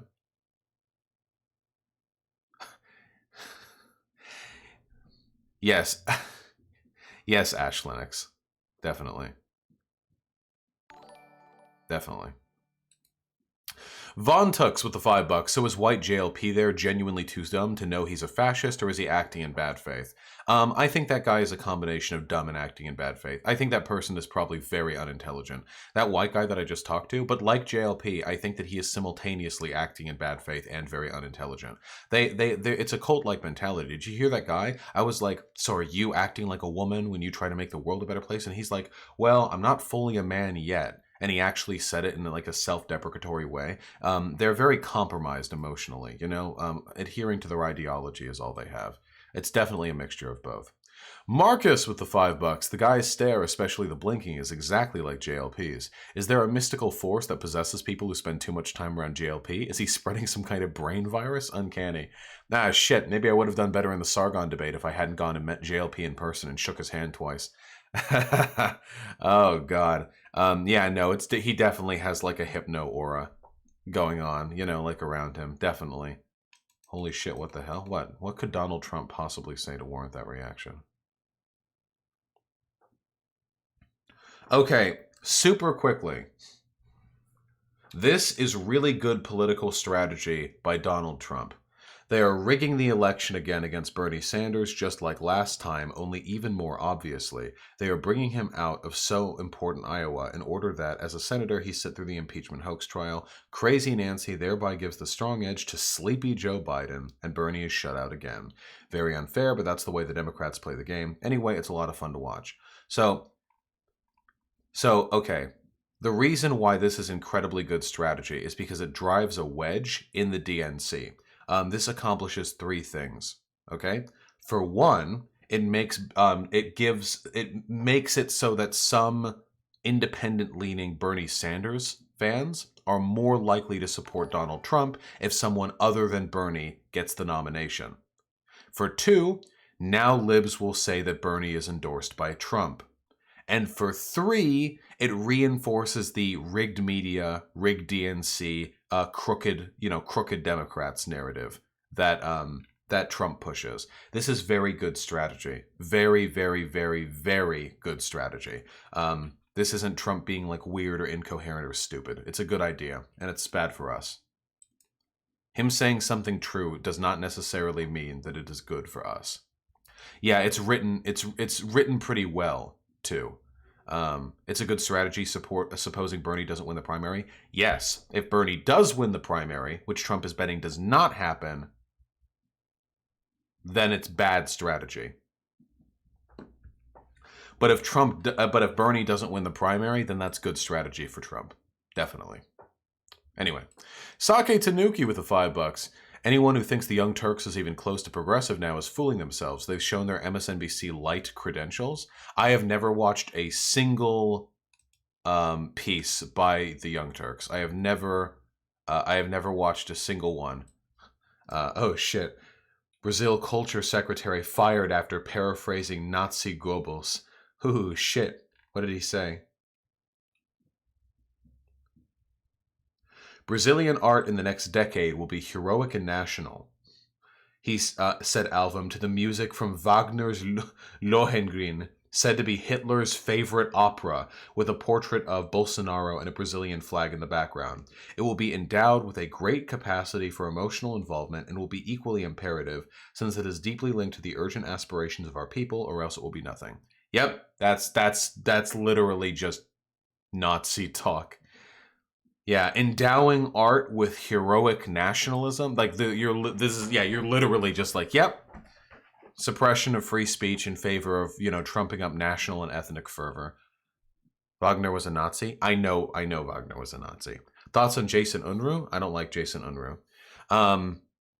Anyway, interesting about the Young Turks. R.M. Brown with the $5. I like your strategy of being kind of nutty, of being kind to nutty right-wingers. I think a big part of their thing is insecurity about their lack of knowledge. Oh, definitely, comrade. Definitely. There is a deep, persistent insecurity that runs through the right wing, without a question.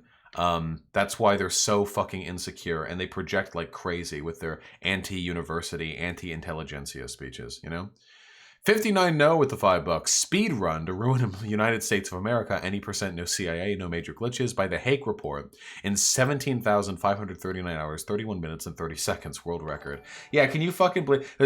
Hey, what would you do to change America? Well, I'd get rid of the Department of Education, and I'd stop all immigration, and I'd ban gay marriage. Like, holy shit! Like.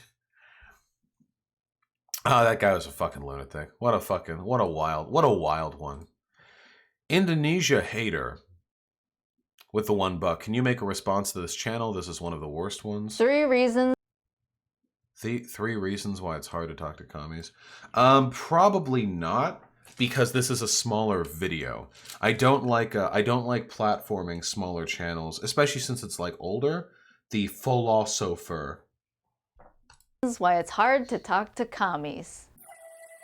Yes, freeze. Number 3. What? Defining capitalism. Wait, what? Yes, freeze. Yes, please. Oh man. Oh, we have the no steppy on snake shirt. Damn, I'm sorry. Please. Okay, I take it back. I believe in ethnic pride. There is nothing more cucked to me than being an ethnic minority and platforming your ideas by making self-deprecatory racist jokes. 3 reasons why it's hard to talk to commies. Yes, freeze. It's so fucking pathetic, me bring wisdom from Orient, wise white man. Me save America from commies. Oh, dun dun dun dun dun dun dun dun. Like I can, like.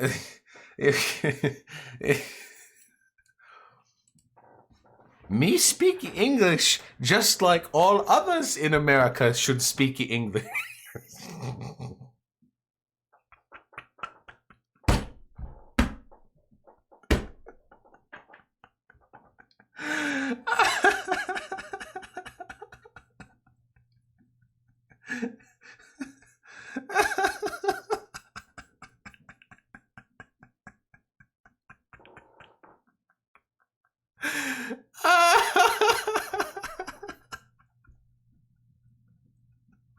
I've got more.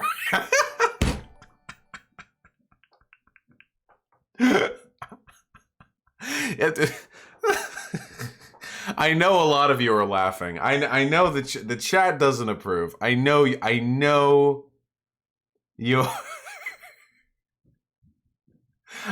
you're laughing too. I know you're hypers if you're laughing. Yeah. Hypers if you're laughing. I would just, hands up. Don't lie to me. Don't.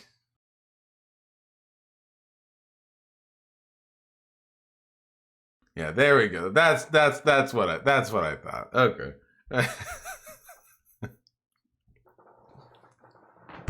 Okay, we have okay.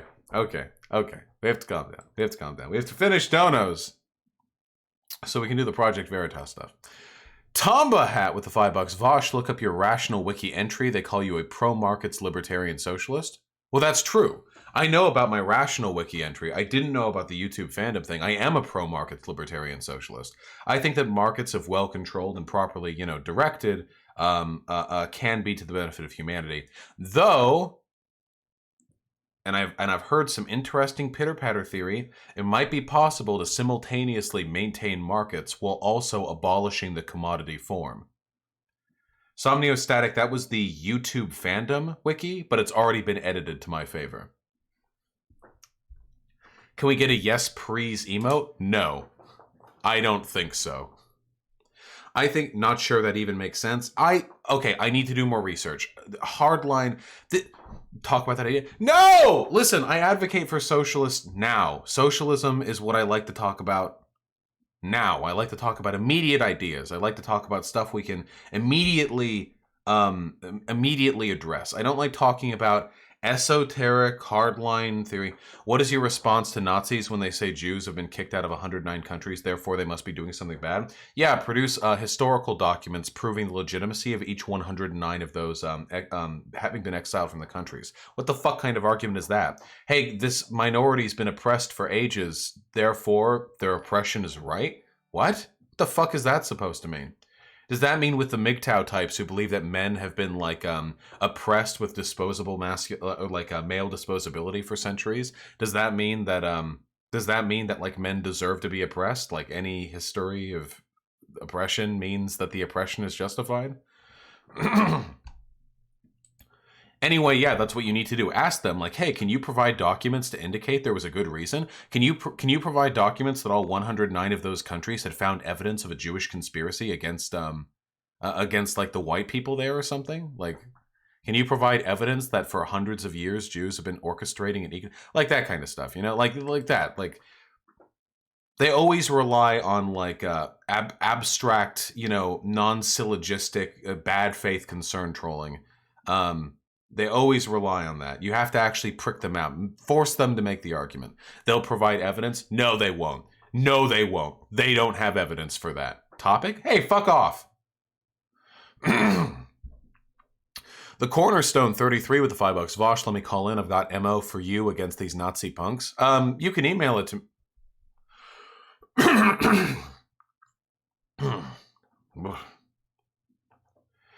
you can email me if you'd like, but I'm afraid I'm not doing call-ins today, comrade. I love me some MO against Nazi punks, so feel free. Kane with the $5. If you check the edit history and then the original author's Wikitubia profile, the article was mostly written by a literal middle schooler. That's some monkish shit. A middle schooler writing the section of my sexual harassment allegations. Oh, jeez. Huh. All right. That's weird. Sake Tanuki with the $5. Shouldn't pastel be watercolor by now? If only, because that means they'd be easier to wash off my past. Ugh. Sorry. That was the fastest thing I could think of. You know, that was the fastest little, you know. I am Object with the 666. Thank you. Can you please do a stream with Theory Plebe? They discuss a lot of interesting things like critical theory, postmodernism, deconstruction, philosophy, Marxism, platform capitalism, media, etc. Theory Plebe does good stuff. However, I don't like doing collab streams that much. If I bring someone on, it's either because I want to debate them or because I have like a specific desire to tackle an idea that they have. I don't like discussing theory stuff that much either because it basically turns into just, hey, so what do you think of this? 30 minutes of theory. Wow, cool. So what does that mean for this? 30 minutes of theory. Like, nah, it's not the kind of content I like doing. Did the Eva stream not happen? Yeah, it did. It was great. Anyway. Gotta finish donuts. Felty with the $5. Just a little money for my boyfriend? Yep. I'm everyone's boyfriend, apparently. Thank you. Keep funding me, my partners. It's like a polycule where I benefit, you know, financially from it. Amelia with the $5. Yo, Vosh, I feel pretty okay about my body recently, so I have $5 for body positivity. Also, please tell everyone in chat that they are beautiful and to love themselves. True! Everyone, love yourself. You know, you only get one life. You don't only get one body, because you can, like, work out, and then it's kind of like a different body, but you basically only get, like, one body. Love your comrades. Take care of yourselves, okay? Weeda with the $2. Conservapedia, public school values. Oh, public school culture. Yes. Public school culture is characterized by extreme anxiety. True. Compulsive profanity. A sense of hopelessness. School shootings. Damn. They've really got their finger on the pulse, you know? Yeah, promotion of socialism. Yeah, you know how it be. Title Punk Roller Girl with the $5. I'm volunteering Jacqueline myself for the harem. It's not like I want to. We just gotta pwn the libs, but baka. Duly noted. And now I've even seen what the two of you look like, so it's an easier sell. Thank you, comrade. I'll take your offer in mind. Strict bar of entry for my harem. You know how it is. Balthazar with the $5. I found more Caitlin Bennett Uh-oh. Stinky poop. You're lucky you're a fat donator, Balthazar. You're lucky. Your generosity. Your generosity spares you this time. What do you think of Fidel Castro in Cuba? Fidel Castro is a mixed bag that I generally lead towards positive. Cuba has started out rocky, I think, but it's been getting better and better with time. I have a lot of respect for Cuba and its legacy. Wouldn't it be our harem? Nope, sorry, Hyena. You're just another one of the fucking harem whores now. Spow with the $5. What a Weasley little liar, dude. Please God, play Lavender Town? Oh my God. Wait, hold on. What if I can't do Bernie's voice. What a fucking liar, dude. What a fucking Weasley little liar, dude. What a fucking Weasley little liar. I can't do Bernie's voice. I can't do Bernie's voice. I wish I have to learn. That's so bad. Yeah, I gotta learn, you know, okay. Oh, okay, we gotta focus. The Cornerstone 33 with $5. Vosh, I know about you're about to head out, but I would like to debate, have a conversation on your next stream. Want to give you some ammo for these Nazis. I know I already responded to this, comrade, but I love you. I have to be very careful with how I selectively dedicate my time these days, because a lot of people want to talk to me. But again, if you email, you know, I'm always willing to hear you out. Somnio Static with the $5. I'm not gay, but I guess if we're dating, dicks true. You know, it doesn't have to be gay. You know, we can just like keep it straight, like nipple play. You know, it's nothing necessarily gay about that. How would I email Vosh? Voshvideo@gmail.com. You can ! Email and you'll get it. Yeah, relationship. Hydrono with a very generous tier 2 sub. Thank you very, very much, comrade. Here's a tier 2 sub for you, bud. Hopefully my contact gets renewed at the end of February with a raise so I can throw more money at you. Love you, bud. Keep up the great contract. I think I fucked that up a little bit. Keep up the great content, and my contract gets renewed. Does that mean you're in England? I only hear that being a case in England, like the contract renewal thing. Whatever the case may be, I sincerely hope that you that you're able to get your contract renewed. I sincerely hope that is the case. This is good. Uh-oh. Stinky. Uh-oh. Stinky. Uh-oh. Stinky. Uh-oh. Stinky. Stinky. Stinky. It's very good. It is a very good bop.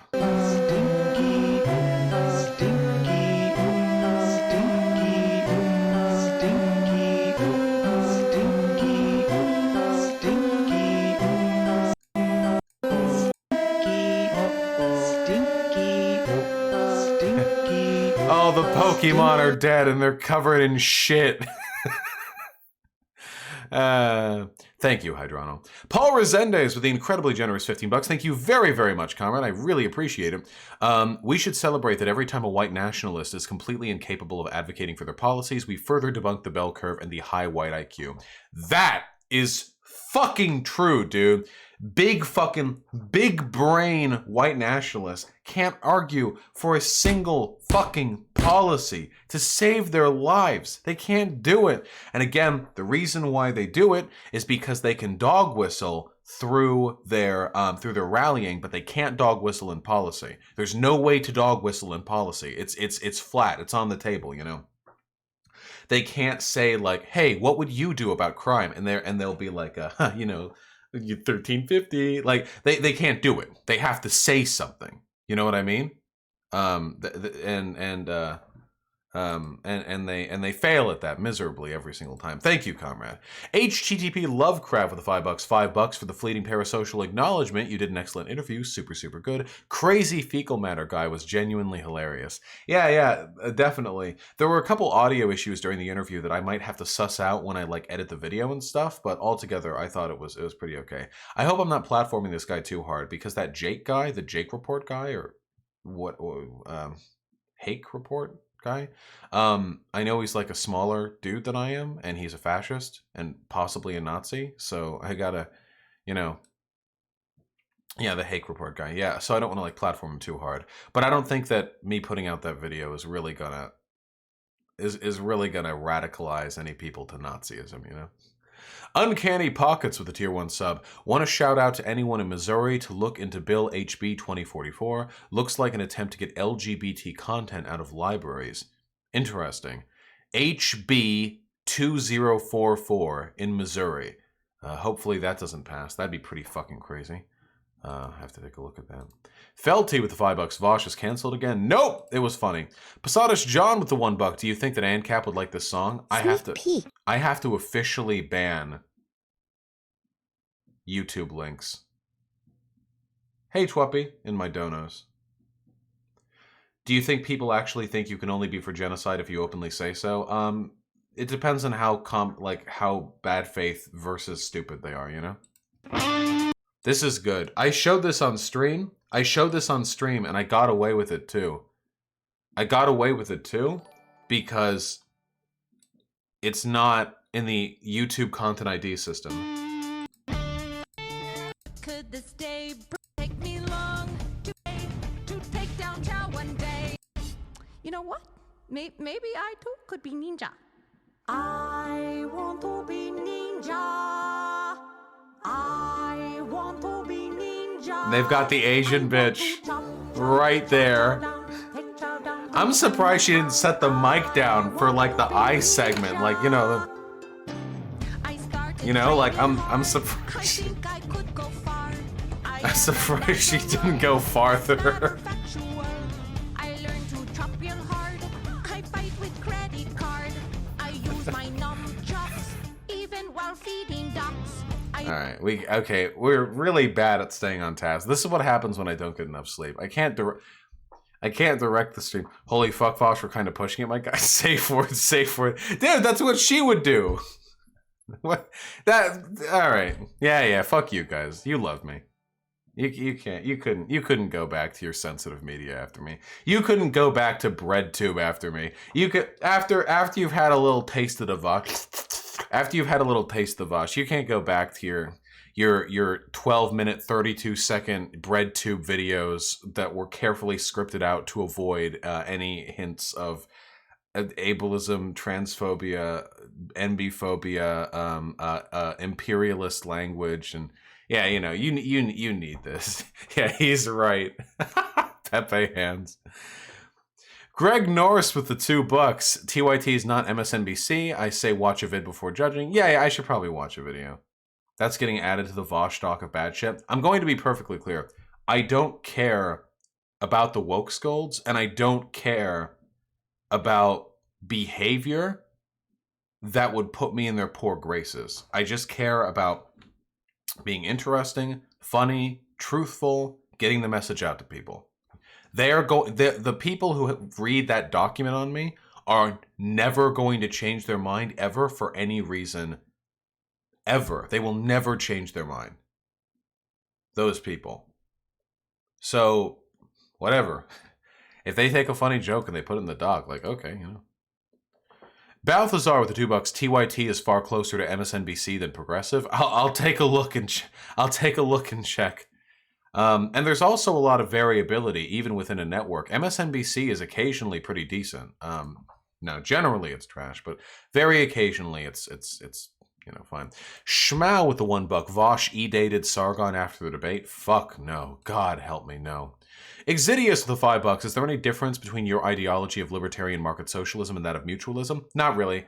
Libertarian socialism, which is what I tend to call myself, is a broader term. That's just it's a broader term that I tend to use because I don't like infighting. Mutualism is, I think, pretty close to what I tend to believe in, but I haven't read enough on mutualism to say it. Vizara, my Jason Unruh fan in chat. Can you stop saying dumb stuff? Can you please stop? We have an unironic tanky in chat right now. You should debate Jason Unruh. Jason Unruh is amazing. Jason Unruh knows more about theory. Why would you support Bernie Sanders? He's an imperialist. None of you actually want a revolution. You're actually running through like every talking point. You're like speeding through the every dumb fuck talking point, which is the reason why I will never talk to Unruh. You're like zooming. You know? It's incredible. Is this a cultist? Tankies act like them. Ariel Fernandez with the $2. Do you think the Carnation Revolution was good? I'm afraid I've never even heard about the Carnation Revolution. Hence, you know, my sick-ass history. Sure, let's go with, yeah, I like revolutions. Yeah, totally. Matthew Banks with the $5. Zizek and Alan Moore went on Chapo and it was epic. You should go on, Vosh. It would be a good meme. I want to go on Chapo. I want to go on Chapo. Yeah, Sankar can't be a tanky because Sankar actually accomplished something. I want to go on Chapo. You have to get me on Chapo. I can't just go on Chapo. You realize that, right? It's one of the biggest podcasts. Period. I can't just go on Chapo. You have to you have to spam them with emails and messages and YouTube comments saying, get Vosh on Chapo. Get Vosh on Chapo. I literally, in my whole approach towards politics was inspired by the subreddit in their name. I've since started watching or listening to their shit. It's really fucking funny. I really like it. I actually really like Chapo Trap House, unironically. At least the segments that I've seen, I know they have like a fuck ton of them. I've only seen 4, I think. Don't say that they hate their subreddit. Well, their subreddit hates me. So, you know, it's all fair. I would love to go on Chapo. Do you have any idea how much fucking publicity that would be for me? Not to mention the fact that I just like them, you know? Literally every dono I get distracted. FBT with the tier 1 sub, thank you. It's that time again. Also, have you heard about the recent Putin's proposals for the Constitution, fascist takeover, masks off, IMO? Yeah, I have heard about that. Yeah, Putin is still the greatest threat to world security and has been for the past 20 years. More so than Trump, more so than the Bushes. 100%. America may be stronger than Russia, but Putin is far stronger than any of our leaders. 100%. Toxic Syndicalist 75 with the $5. As a Cuban and an anarchist, screw Castro. Yeah, well, Castro did some good things, but yeah, there are some things that he did that were inexcusable, you know, like being anti-gay. How does not having anal sex win us the culture war? That's the question I want to know. Boxu with the tier 1 sub. You're a socialist. Pick up an economics textbook. By the way, we should stop all immigration. Yeah, exactly. Huh. Really? Socialism? Have you heard nothing of modern market economics? By the way, we should close our borders. Fidel was an anti-gay, Vosh? Stop saying cringe. What? Am I wrong on this? Oh, he said he regretted his homophobic takes? Well, that doesn't matter. He still did the homophobia. Yeah, he had camps. He literally had camps. I don't care if he regretted it. He still fucking did it. I'm glad he regretted it later. That's better than not regretting it. But that's definitely a mark against him, you know.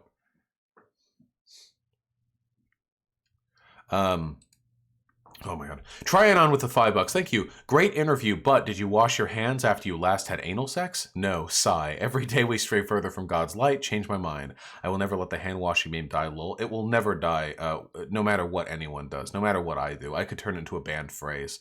Hands, and it's still going to be there. Also, I last had anal sex like ages ago, so I've definitely washed my hands since then. Conciliator with the tier 1 sub. You should debate Jason Derulo. I don't know who that is, but probably a better opponent than Jason Unruh, right? Maybe, sure, Jason Derulo. It's happening tomorrow, folks. Confirmed. Guaranteed. Ding Dong Dangler with the $3. If by any chance, one day through the power of anime, your cat turned into a cat boy, would he then become a part of the international Vosh harem? Well, if my cat turned into a cat boy, in cat years, he would be about 2 years old. So I would not rape my 2-year-old son. That is my answer. No, I would not rape my 2-year-old son. Even if he was of the appropriate age. I mean, assuming Catboy technology is powerful, you know, is real and true. if we assume this to be the case, the relationship that I have with my cat, if turned into a cat boy, would be a familial one. So even if, because I take care of him and have taken care of him. So he's trying, Artemy is trying to drink Hyena's orange juice right now, apparently. Good baby. So even if he was of a legal age in human years, or cat years, whatever, so like he would turn into like an adult cat boy, he would still be my son. So that wouldn't be good. You know? There it is. That's my theory breakdown. Yeah, $3 well spent. The Cornerstone 33 with the $5. Here's one of the bullets from that maxim I wanted to drop on you in chat one day in stream. Ask a Nazi if they're okay with Caucasian-only immigration. Then follow up with, is race real? Do you think... I'm going to need some extrapolation on that one. Caucasian... I mean, they believe race is real. Nazis 100% believe race is real, right? So they would say, yeah, I would permit only people who have the objective like European Aryan ancestry or something. But then you could get them on like the, you know, like the border definitions of race, or like, hey, how far back or something like that. You can get them on the particulars for a policy discussion, yeah. But even then they could pull out the argument like a fallacy ad continuum, you know, where or the continuum fallacy, you know what I mean? Where they would argue like, hey, just because I can't find the exact defining point at which we would permit the white race in doesn't mean we shouldn't be able to do that. You know what I mean? It's definitely like an avenue to explore. Yeah, Hunter Avalon will be on stream soon. Sake Tanuki with the $5. Michael Moore's podcast is pretty based. They did a segment on Ekens Warren's fall and recently on the failure of neoliberalism. I didn't know he had a podcast. I'll check into it sometime. Michael Moore does good work, as annoying as he could be sometimes. And Ariel Fernandez with the $5. The Carnation Revolution started as a military coup, which overthrew the authoritarian, fascist, or ultra-conservative Estado Novo regime of Portugal. Well, that sounds pretty good. I like that idea. I like it when authoritarian, fascist, or ultra-conservative regimes of Portugal are overthrown. I'd consider that to be a genuine, you know, I think that'd be pretty okay. Okay!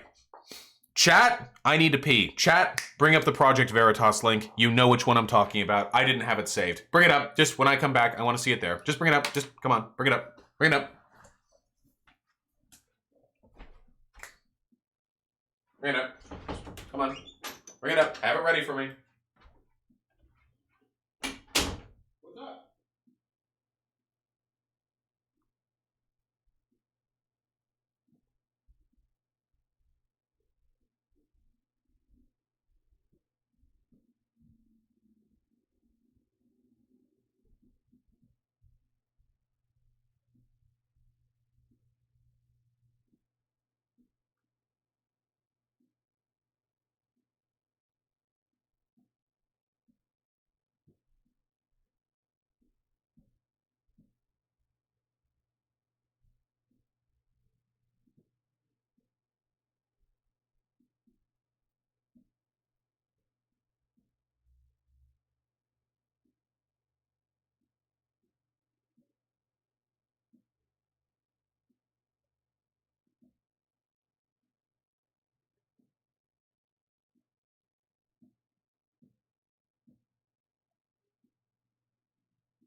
He's dead.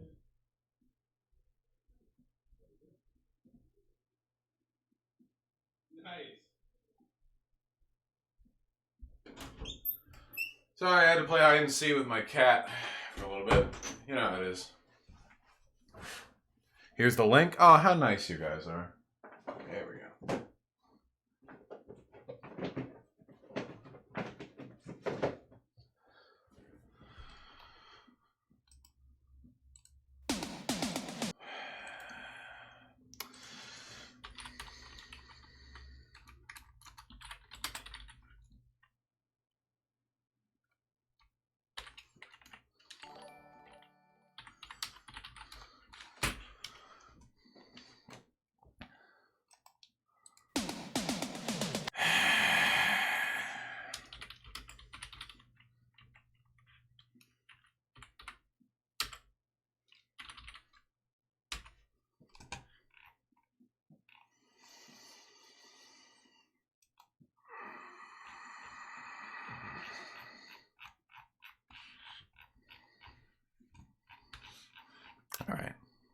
think we found it.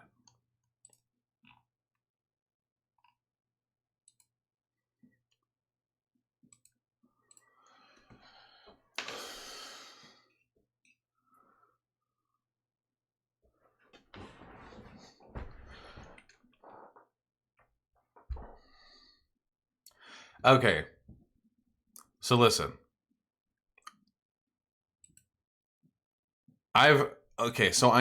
The drama about this has been fairly far-reaching. I don't know about the particulars. I'm going to go over them here, I guess. Project Veritas apparently is exposed misbehavior on the part of somebody who works for the Bernie Sanders campaign. I don't know, guys.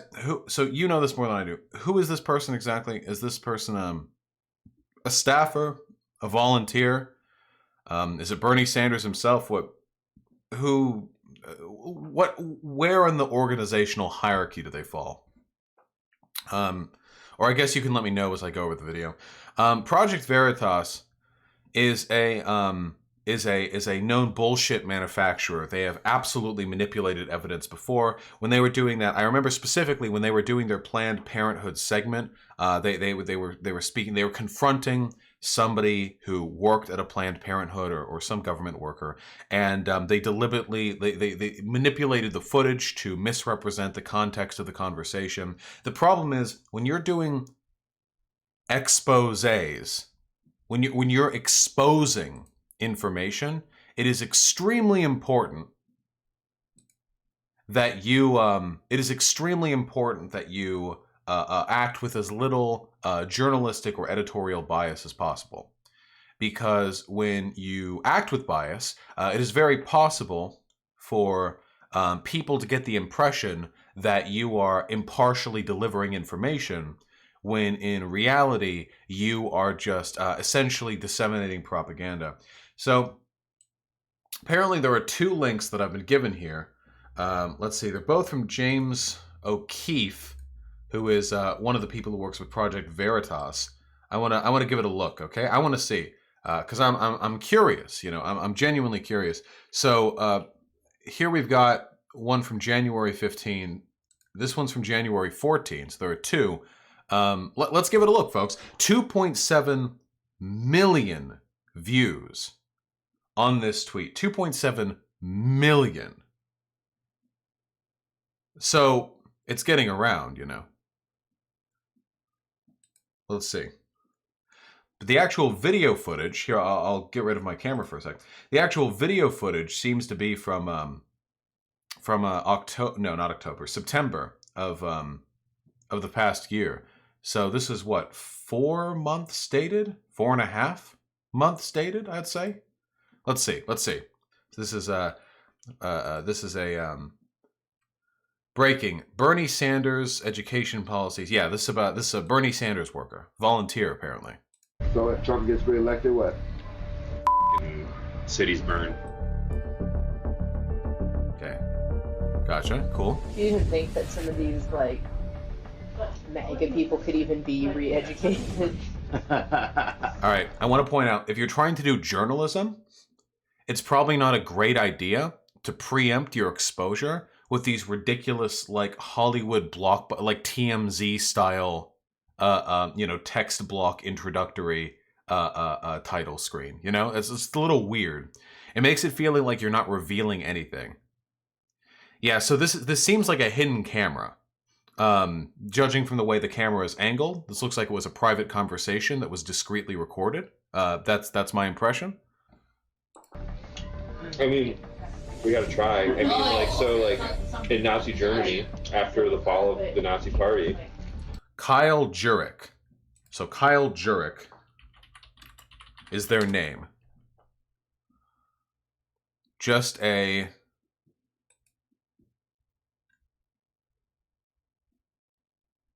field organizer. Oh, holy shit. Apparently Kyle Jurek was arrested on January 8th. Violation of probation, possession of drug paraphernalia, failure to provide proof of financial liability, as well as operating while intoxicated. His second offense. So apparently this guy, this guy's,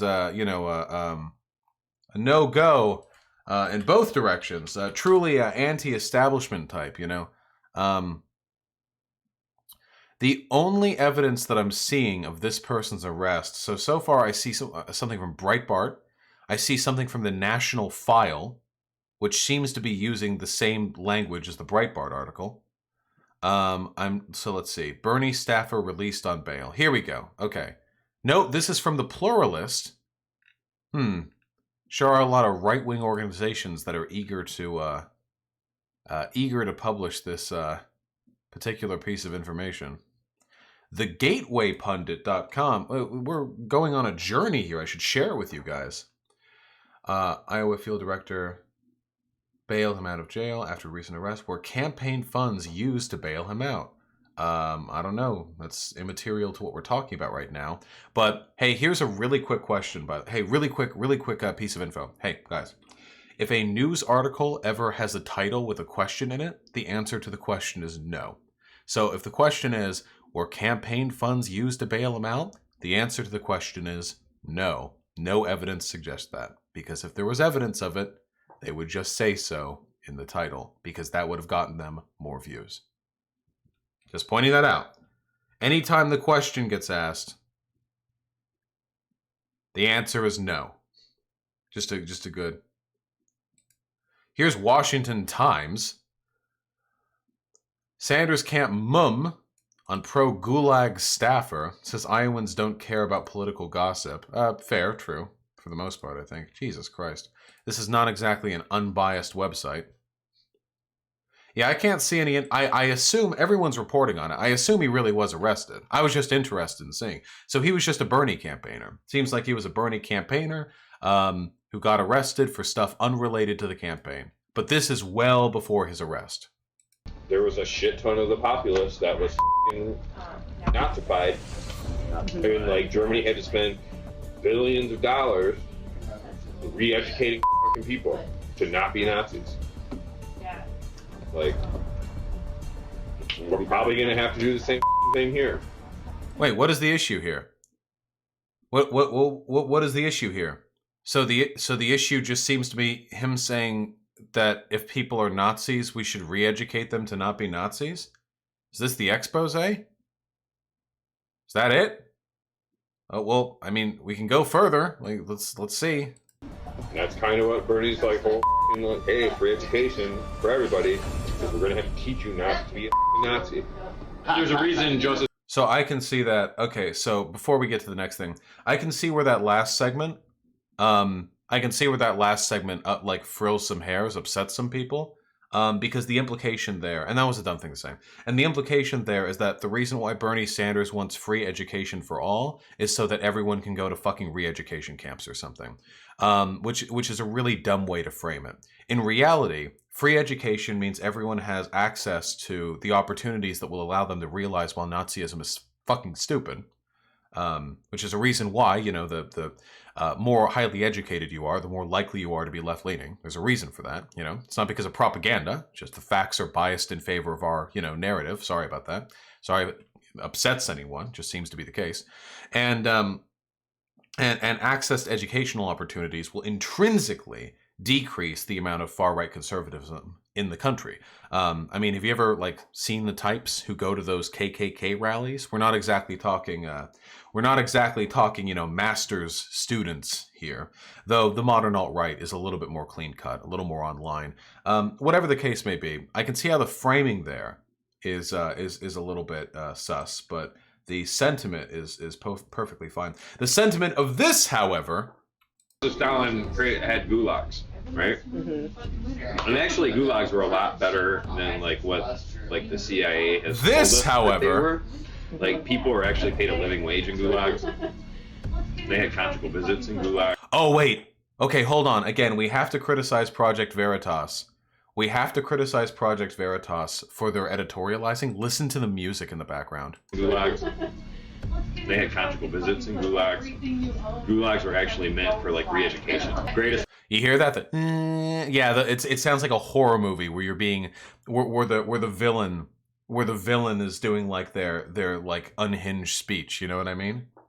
Way to break a billionaire of their like privilege and their idea that they're superior, go out and break rocks for 12 hours a day.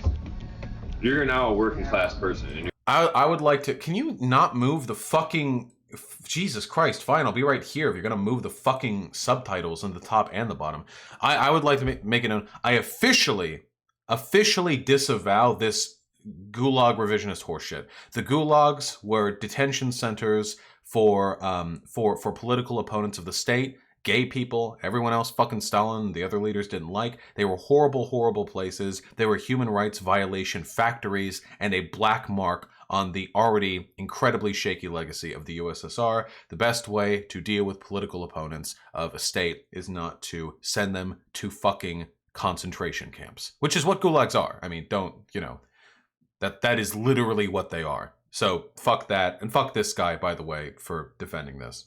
you're gonna learn what that means, right? Bernie doesn't get the nomination, or it goes to the second round in the DNC convention. Milwaukee would burn. Wait, what's wrong with this? Trump supporters say this shit all the time. Not a day goes by without me seeing somebody on Twitter, some fucking MAGA hat, saying, yeah, man, if Trump doesn't win, if Trump gets impeached by Lion Pelosi, fucking America's gonna burn. I've got my gun. I'm ready. They're not ready for the Civil War. They do this all the fucking time. The difference is Trump supporters actually fucking do it. Because most of the terrorist deaths that happen in this country, over the past couple of years have been from, extreme right-wingers. So the difference is they actually do it, but this is shit I hear from Trump supporters all the fucking time. It'll start in Milwaukee, and then when the police push back on that, and other cities This is literally identical to like Trumper rhetoric there. It's just populist revolutionary rhetoric. People do it all the time. Trumpers do it. Project Veritas has people who work for them who have done this rhetoric. Calling for the elimination of people based on race or gender or religious, for whatever reason. Wait, Kyle Jurek, field organizer, Sanders campaign? I thought he was just a volunteer.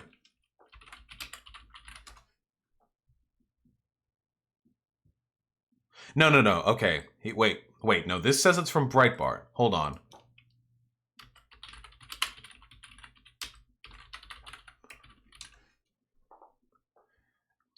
Yeah, does field organizer just mean like volunteer? It is a hired position. Okay, so field organizer doesn't mean like he was in charge of other people.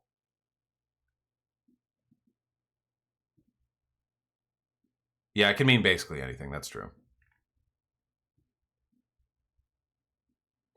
There are a lot of weird language being used here. A Bernie Sanders campaign operative. That's a little bit like what the fuck does that mean? Field organizer. I don't see any evidence suggesting that he was in control of other people. It seems like he was just doing his own thing. Okay, I just clear up because when I think of field organizer, I think of someone who is organizing. Like things that people can't change, then you should expect a violent reaction. Trump supporters say that shit all the time. You gonna keep pushing back on the white man? You gonna keep hurting us? We're hitting us where it hurts with his gay crap in our movies? You really surprised we fight back? Like they do this shit all the fucking time. I hear this every fucking day. Every fucking day I go online. And you deserve a violent reaction. Be ready to be in Milwaukee for the DNC convention. We're going to make 1978 look like a Girl Scout cookout. The cops are going to be the ones that are getting beaten in Milwaukee. This is literally Trump rhetoric. Not Trump rhetoric. No, this is literally Trump rhetoric. Yeah. This is it? That was it? It's just, I mean, it's horrible optics. Like, he should, guys, just to be perfectly clear, whether or not we believe in, destroying the state or whatever, a Bernie Sanders campaign worker should never say this shit, ever. Trump says worse shit, and MAGA hats say this shit all the time, and the idea that this is some, startling expose into Bernie Sanders' campaign is fucking ridiculous. What this probably means is that the Project Veritas guys heard that one of the Bernie Sanders volunteers was a smidge on the unhinged side.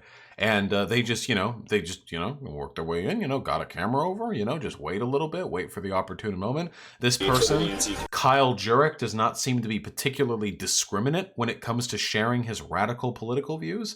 I say radical political shit all the time. You will notice that I am not, in fact, working for the Bernie Sanders campaign or the campaign of any other politicians I am in favor of. I never will. My optics would be terrible for a political campaign. So that was literally nothing. Somebody who works for Bernie Sanders' campaign uses language identical to average Trump supporter, defends gulags. Like, okay. And this is apparently the same fucking guy? Anarcho-communist. So, like, I'm as far to the left as you can possibly get. Yeah, and in fact, there's, that I know of, 4 of the organizers in this office are leftists. So Justin, me, Derek, Danielle, Jessica are all definitely further left than Democratic. I wonder who he's saying this to, if he feels comfortable giving the names of the people who are further left. That's a really fucking stupid thing to do. If you're engaging in like hard left rhetoric for a center-left campaign, which Bernie Sanders runs, and then you're giving the names of the people you work with who are also hard left, this guy's a fucking moron. Leave the politics aside. This guy's a fucking idiot. The only legitimate excuse would be if Project Veritas did like deep covert intel and like planted someone there 6 months in advance, and like this person like honeypotted fucking the guy and like fucked him, and like this is him deliriously saying this in a post-nut, like, haze, Like, cum still dripping off the Project Veritas, like, workers' lips. That's the only legitimate excuse. Because this is not good. If you can't handle me at my most communist, then you don't deserve me at my most anarchist. The fuck does that mean? There's a lot of me's in the Bernie campaign. And, like, that was the intention.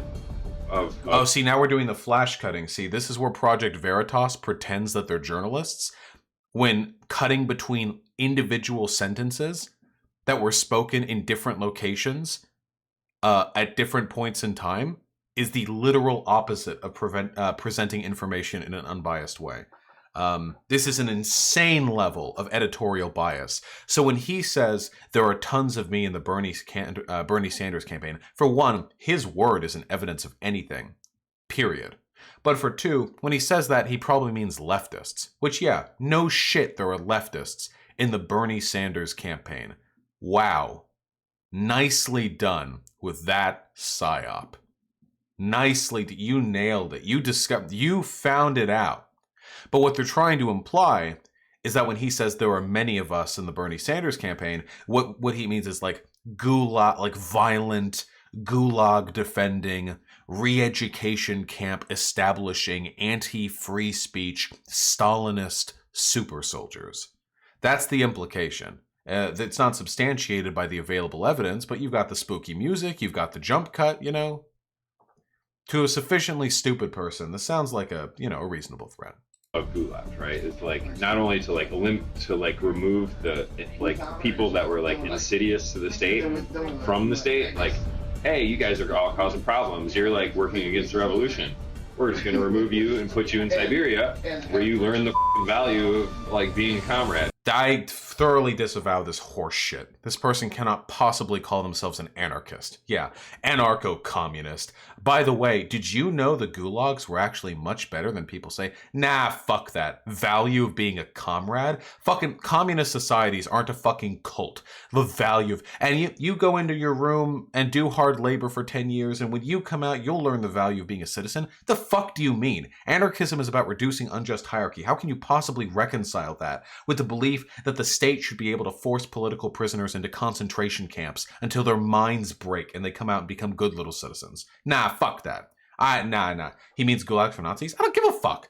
Don't give the state the power to determine who is its enemy, because the state will choose Nazis and the state will also choose anarchists, which is one of the reasons why fucking Stalin had all the anarchists killed. Like, I mean, that's like, you know, that's what it has to be. Like, our prisons in the United States right now are far worse than anything that they experienced in.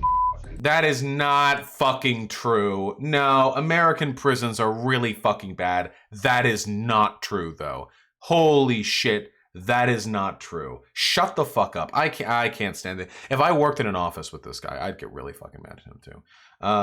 But again, my distaste for this person's politics have nothing to do with the narrative that Project Veritas is trying to dishonestly sell. Like, people get raped. People fucking work 12 hours a day. People have to go fight fires in California for $1. You know what I mean? Like that. Do you think? Wait. People got raped in gulags. People worked 12-hour days in gulags, like all the time. Do you think that didn't happen? $1. You know what I mean? Like that. That's super. Yeah. Soviet Union didn't do that. The Soviet Union literally sent gays to concentration camp. Okay, fuck this guy. No, this isn't based. This is only cringe. This isn't based. And so is Project Veritas, by the way. Very, very cringe and not based. Just like... I've met him a few times. I met him at an event with Rose, and we were talking about policy and stuff. Yeah, he's fabulous. He's fabulous. Holy shit, Project Veritas, that's it? You talk to a coworker of him and she's like, yeah, he's good. And that's the journalism. Fucking journalism, dude. The triple cut. And we were talking about policy and stuff. Yeah, he's fabulous. That's it. That's literally all they have. To prove there's some grand conspiracy of gulag-loving Stalinists in the Bernie Sanders campaign. Stay tuned as we find another person who says that they mildly enjoyed his company. Oh shit! Oh shit! This is how journalism works. This is how journalism works when you treat it like a fucking TMZ op-ed being live fed to you. Part 2 at 12 p.m. Exposed 2020. Is there more to this? What? I have to sign up? I'm not signing up for your shitty website. Get the fuck out of my face. Yeah, you can take my credit card number. Any other videos of this? Oh shit, this is from 9 minutes ago. How much of this drivel are they pushing? This is from 23 hours ago? This is from the 16th. This is also from the 16th. What is this?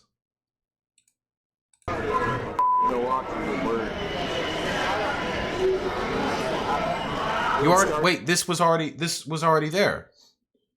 This was already in a different video. What about this? I think that he's a legit socialist masquerading as a democratic socialist. I think that a lot of the things that he's suggesting and moving forward takes us further than democratic socialism. Like but what? He masquerades it. I mean, and?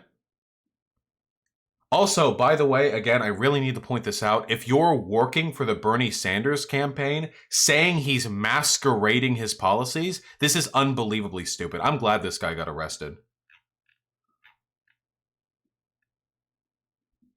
We had that climate summit with Naomi Klein and AOC. Is the whole thing just them following this one person? Is this it? This is the entire fucking Project Veritas expose, is they found one stupid tanky with a loud fucking mouth? That's it? Warren campaign people show up. One. And they found so far we have one person. Why did this guy get arrested? Apparently got arrested for like parole violation or something like that. But a woman, he like someone. Like, what can you do? Is this dude? Advisor. Is this like? Did I say erected? Is this like co-Intel Pro? Like, this guy is being so forward with everything. They're at like different bars and shit. Who the fuck? I can only assume the journalist like fucked this guy or something, because we're getting like extensive weakness that Bernie has is what can you do? But he really wants. That's why. It's just one dude. That's it. No evidence whatsoever of internal misbehavior. No evidence of some broader conspiracy. They literally just found like one dude.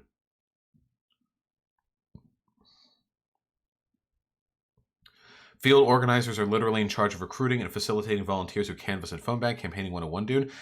I've canvassed before, and I was called a field organizer, and all I did there was fucking stand outside of a Walgreens with a clipboard asking people questions. Sometimes they put me in front of the Trader Joe's, okay? I've done it before. Field organizing means whatever the fuck that chapter wants it to mean, okay? I don't know what his specific like level of authority is or organization. Even if he was in control of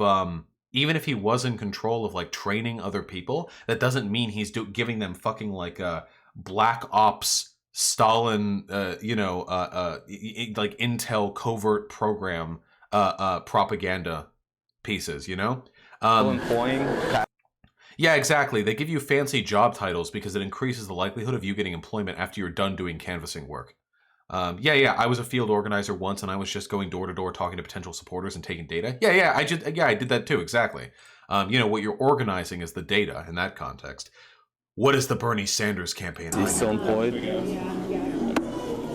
Do we have reason to believe he was bailed out with campaign funds? Is the Bernie Sanders campaign still?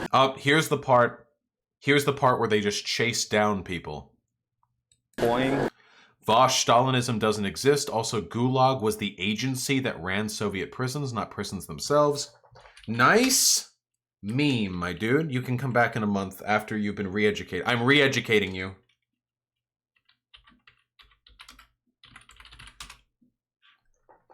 I'm sending you to the Gulag of YouTube chat, okay? And you can reflect on your stupid shit. Your dumbass fucking statements. Kyle Urich? Are there other radicals like Kyle? What about on the campaign? What about beating police in Milwaukee? Will cities burn? Hello, darkness, my old friend. Nice. Nice adding memes into your journalism. He tweeted they don't care about political gossip. Is violence against proponents of free speech, is that just political gossip? You guys don't take that seriously on the campaign? We just want to know, is he still employed? Misty, what are you guys hiding? The electorate needs to know. Does Kyle still work for the campaign, yes or no? What is it? Wait, you're supposed to play that music after somebody fucked up. She didn't do anything, she just kept walking. Gotta add the meme humor in, to really sell. This from 14 minutes ago, too. They really just put this out. This whole video, every video is stay tuned for the next one. Stay tuned for either a video that's recut footage from previous videos, or stay tuned for a new video that adds literally nothing. Oh, she's got a clown nose here, see? Because she didn't answer the questions. And all they're doing is chasing her down, asking for information, because one of the thousands of people who work for Bernie Sanders' campaign,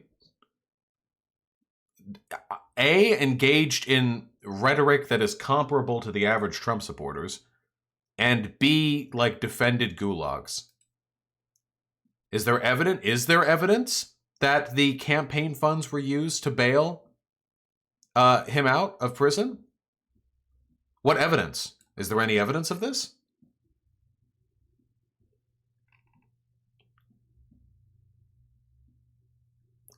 Jurek is still on the campaign. Wait, why are you asking her if he's still on the campaign if you have the answer to this?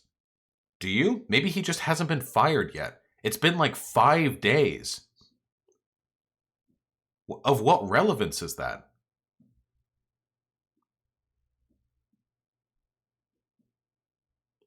Let's see if we can find some evidence.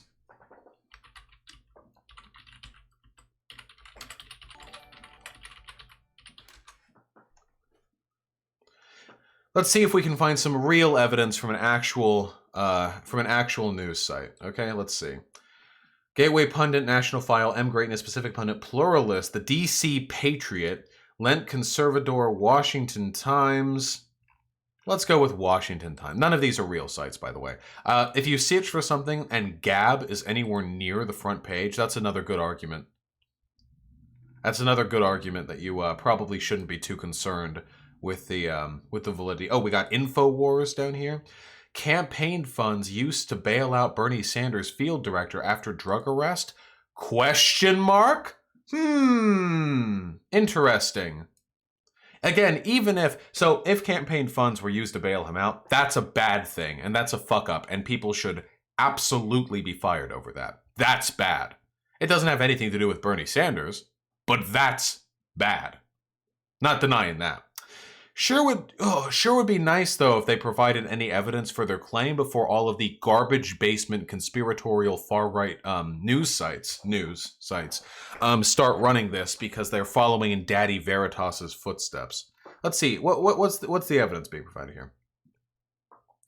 Jarek, the star of the latest expose, outed that Trump supporters and billionaires should be sent to Soviet-style gulags for re-education if Bernie wins the presidency. Interesting. Not mentioning the fact that in the context of re-education, he was specifically talking about Nazis. No, gotta leave that one out. Wouldn't want to alienate any of the people who enjoy InfoWars content. He also has a well-documented history of run-ins with law enforcement. Yeah, we know. Yeah, here's a screenshot from his criminal record, which has nothing to do with this accusation right here. We're just asking if campaign funds were used. Yep, he was arrested. Yep, he was arrested. Yep. Now footage released by Project Veritas's James O'Keefe reveals Bernie Sanders campaign workers bailed Jurek out of jail. We didn't see any footage indicating that the campaign workers were the ones who bailed him out. Here we go. Okay, so assuming they're not lying here. In the undercover video, Jurek tells a story about getting arrested for possession of marijuana and says he called a fellow Sanders worker from jail who told him, "Don't say another word. We already processed your bail. Just sit tight." Did the Sanders campaign worker pay out of pocket, or does the "we" he referred to mean campaign funds were used? So there's no evidence whatsoever. So there's literally nothing. There's not even circumstantial evidence. It's literally just he had friends in the campaign and his friends bailed him out. This has literally nothing to do with the campaign. 100% speculation. But hey, that's what journalism is to Project Veritas, you know? Fake news people who would fail the journalistic standards of any actual organization, except CNN. Fuck you. Fuck you, Elizabeth Warren. Desperately trying to, prove their relevance on Twitter, of all places, because that is the only place that will accept their drivel. Okay, cool. That's fun. Always fun. So it was nothing. So all of this was nothing, basically. Oh yeah, also fun to point out, by the way, that literally fucking a dozen people from Trump's election administration are now in jail, not for marijuana possession, but in jail for crimes related to their involvement in Trump's election to president. What's the name of that little silver hair dude you like to watch on YouTube? He has a split part. You mean Sam Cedar, the older Jewish guy, a handsome guy? I think he's handsome. Big glasses. I assume that's what you mean by little silver-haired dude with a split part. Sam is pretty damn handsome. There's no denying that. Anyway, yeah. So yeah, just keep in mind, if we're talking about criminality in the organization, then I don't think the Trump administration or anyone who supports it should be trying to hold a candle to anyone else. Oh, Tom Scott, hyena. Tom Scott is the one you're referring to. The little dude who goes to places and explains concepts. All right, there we go.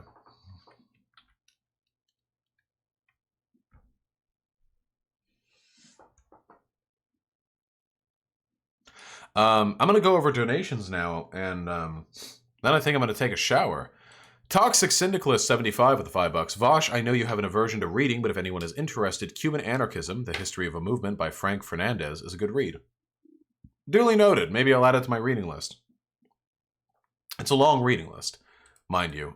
No immediate guarantees, but it does exist, you know?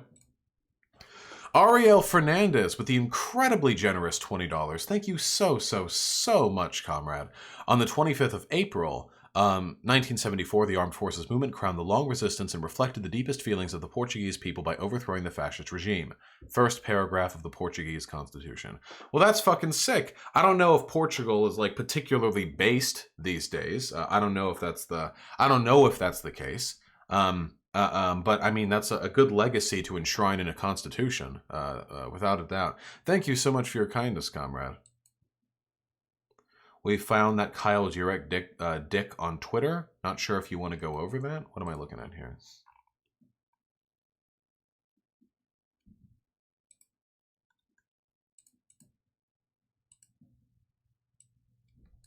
It's this person?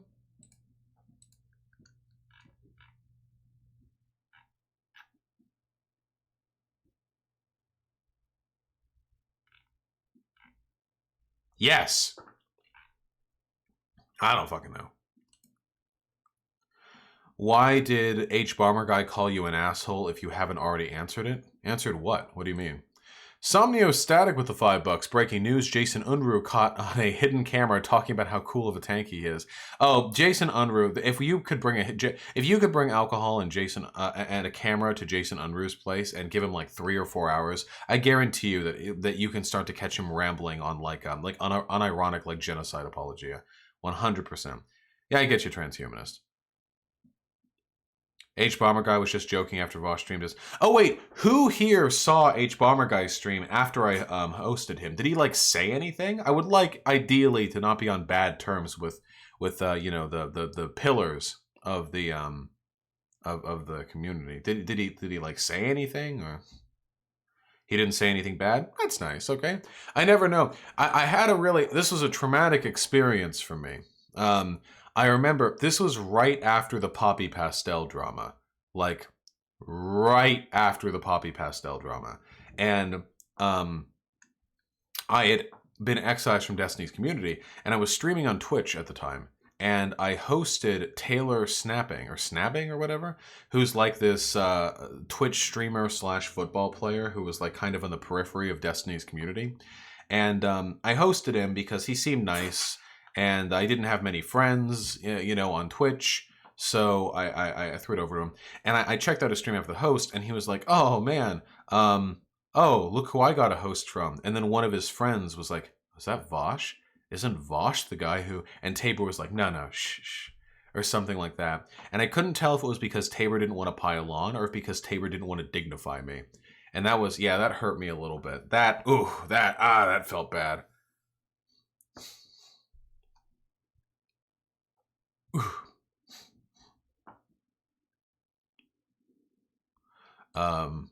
Anti-socialite with the $2. Have you read The Philosophy of E.M. Curin? No, I'm illiterate. Sorry. Sake Tanuki with the $5. Sounds more like a plant than Seymour from Little Shop of Horrors. Yeah, dude, that guy is such a fucking, like, he's like glowing in the dark, you know what I mean? Like, it's crazy how much, like, op shit I feel off this guy. Like, hey, man. Hey, Bernie Sanders volunteer. What's your opinion on this stuff? You know, what's your opinion on politics? Well, there are many of us in Bernie Sanders' campaign, fellow person holding a camera. We wish to beat cops and institute gulags to put the white men inside. Like, holy shit. Yeah, I feel like he's, you know, he's fucking laying it in pretty hard. I'm sorry, Passage Down. Alan Hannigan with the $5. What does one do with political rivals actively working against leftism in an anarchist society? Isn't this an important aspect of protecting the left? I don't think an anarchist society can exist unless the whole world is anarchist. I don't think that stateless and stated societies can coexist. So I don't think so. With that being the case, political rivals working against leftism could be dealt with pretty fairly, I think, through cultural pressures. They wouldn't be able to mass any of the institutional support necessary to like take over. And if they break laws, because there will be laws, of course, if they break laws, then then they can be dealt with appropriately there. So basically, I don't think anarchism can exist. I think anarchism is a very far in the future thing.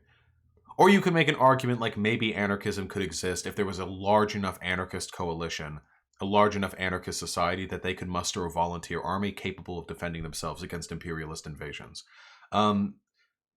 There is evidence to suggest anarchist societies are very capable of defending themselves, after all. But I don't think that you need like monopolized state violence to prevent anarchism from like being overthrown. Drumcore Nut with a tier 1 sub. Thank you. Hey Vosh, can you elaborate on how socialism would change ownership of companies as well as explaining ACAB? Keep fighting the good cause, comrade.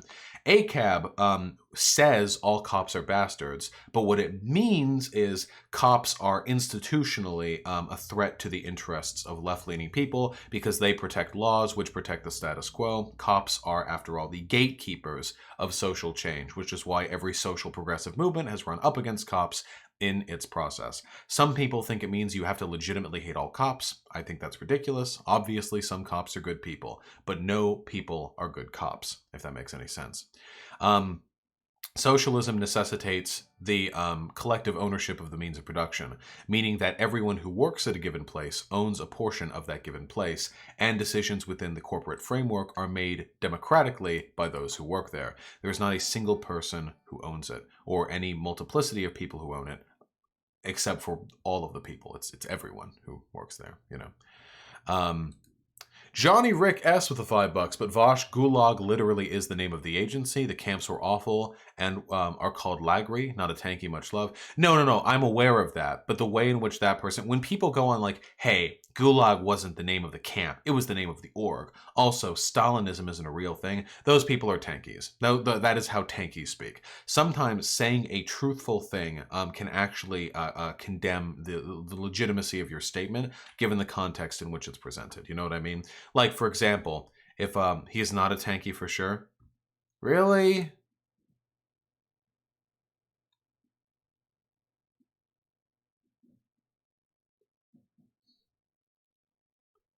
If Chad wants it, I'll unban. Because that was some prime tanky language.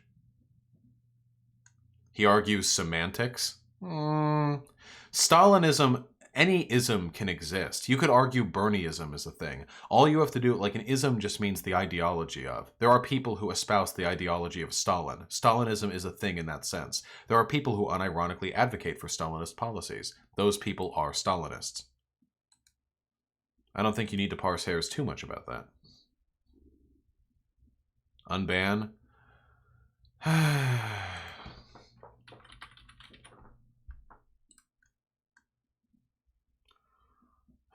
What's their name? What's their name?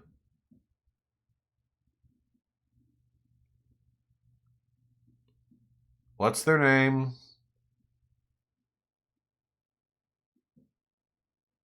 What's their name? Kalox? Yeah, but I had some weird... Here. Kaliox 98.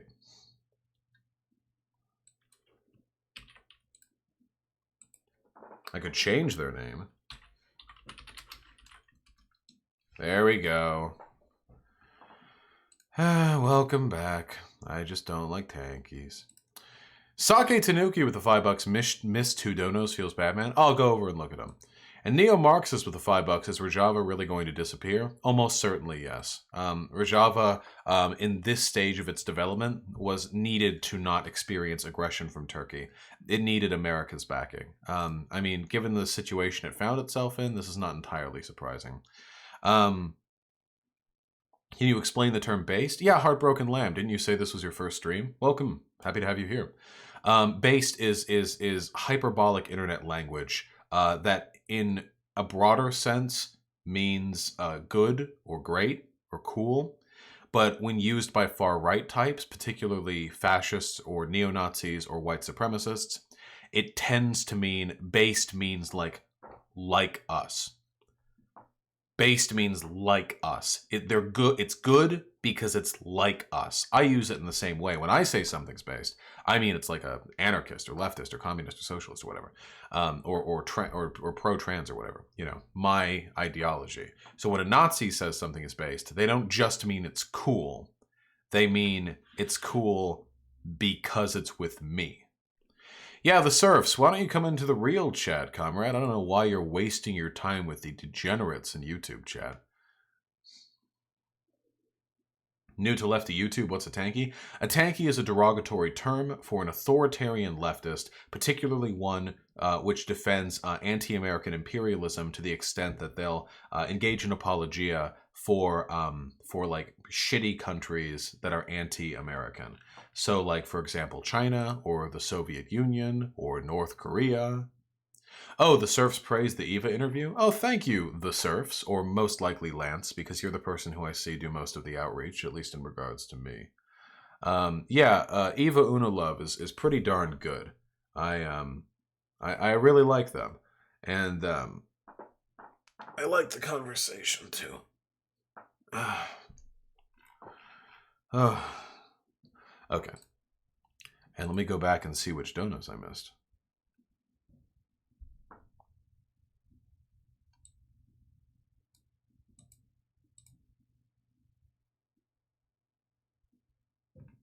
Did I miss donuts?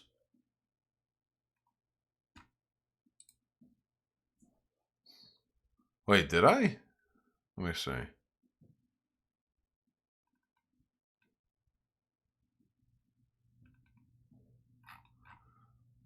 Must have been from Super Chats.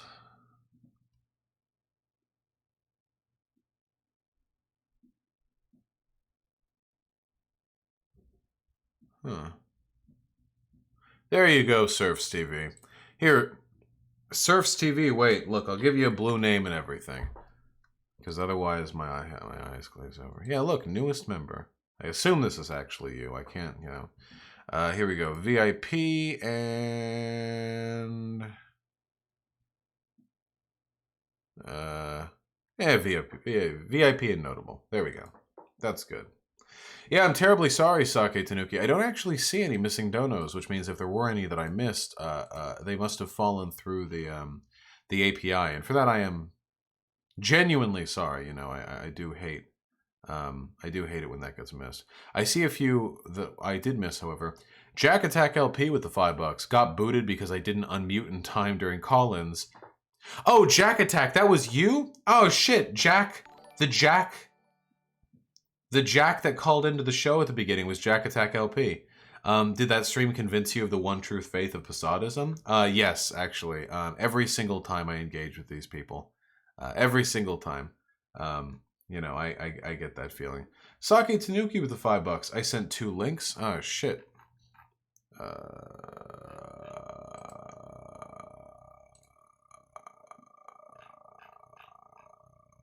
Yep.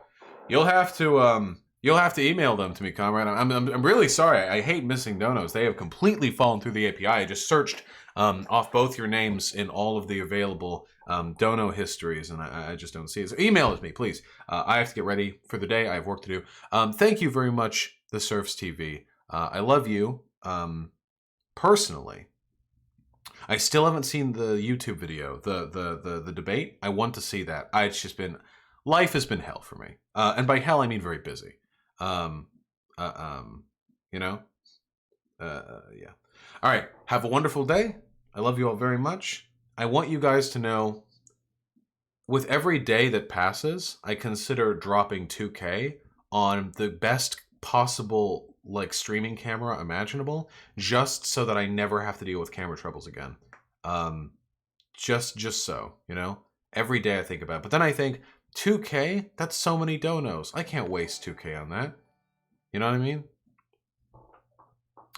Oh, Sake Tanuki with the $5. Thank you. Politico dad status. God damn it. I'm never getting out of here.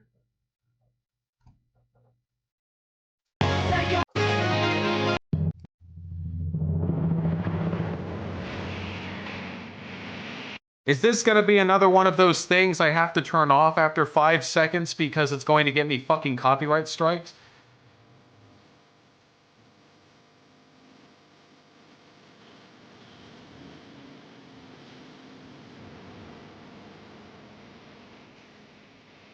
Which anime is this for?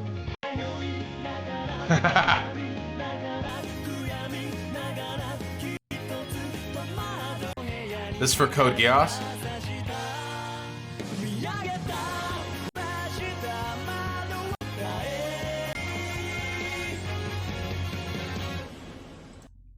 Nice meme!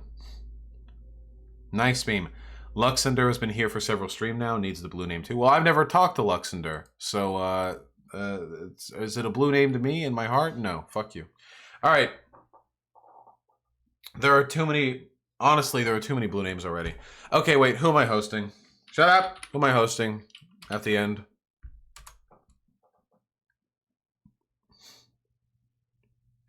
He's still there or thereabouts. He's getting enough. Oh!